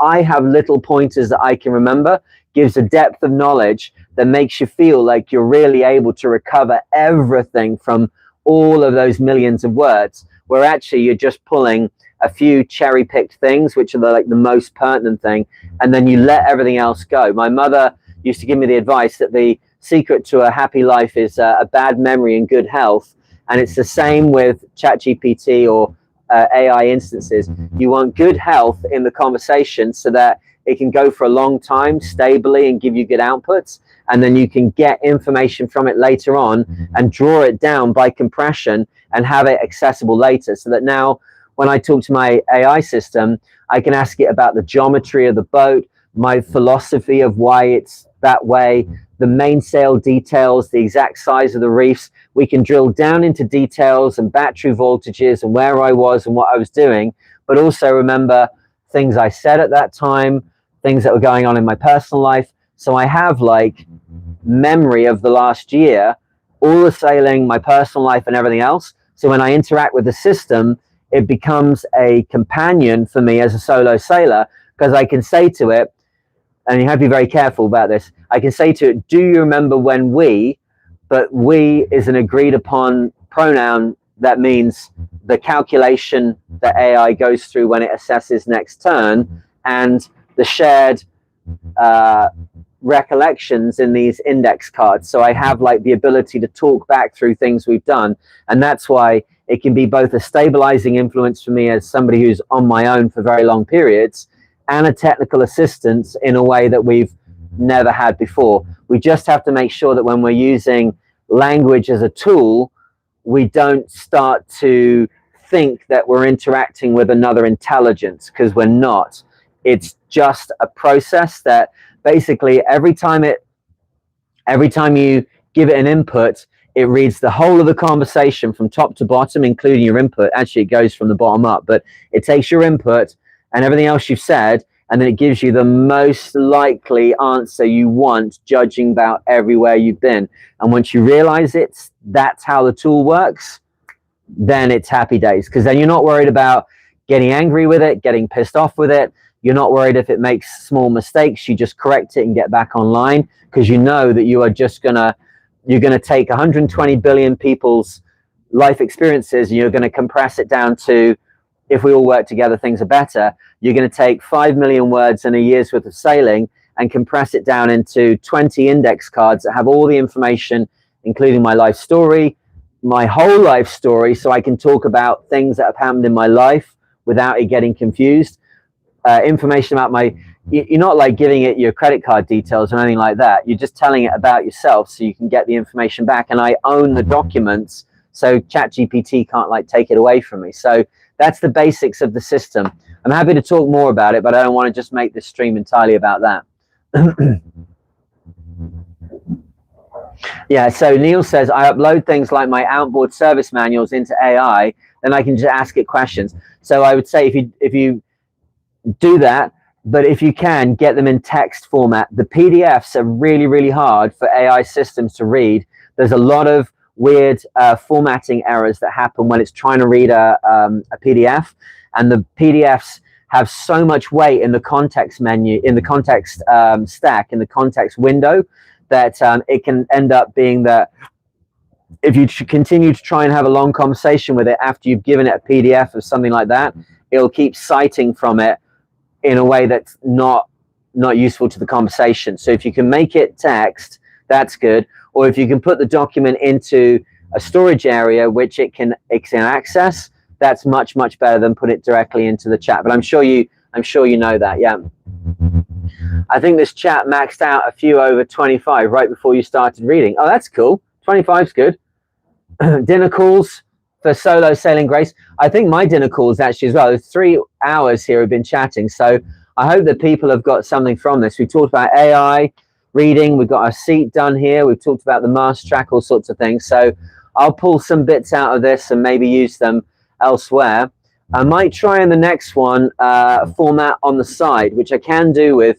I just wonder if it's easier. I won't be able to see the chat though, which is kind of a problem. But yeah, it's been pretty exciting to do this and share this with you. So we'll get the chair lined up and get you guys sorted over here. I'll get the light better, make sure about this, get some padding on it, and we'll be able to continue these chats when I'm at sea with Starlink. So a good stream this evening. Thank you very much to everyone that's been here. It's been really nice to chat to you all. And I'm going to call an end to this now. And for the 12 people that are still on there, hello wherever you are and whatever you're doing. I hope you've got something from this. Any contact you want to make about coming sailing? We're doing some more stuff coming back from Bermuda, back to North America after the Newport Bermuda race. We've still got 8 or 9 spots available for the Newport Bermuda race. Join me as a sponsor on that. That'd be great. csmthemariner.com. You can contact me through the contact page there. And yeah, I'm going to be looking forward to having you guys on board. We get that sponsorship in, we can make this place even better. You can see the changes as they happen. But happy to have got this project done and briefly get into AI. Any other questions? I look forward to your comments later on. No worries. Watch your head. Exactly, I will be doing. Thank you very much. Yeah, it's one of those things. Now I'm going to be in here. I maybe can't be as blasé as I was when I hardly ever came in here. Maybe that's the smart move now, is to either get a chin strap for this one or get something up here. I'll make something happen soon. But for me here in Cherbourg, have a lovely night wherever you are. And I look forward to speaking to you in the next one. Cheers.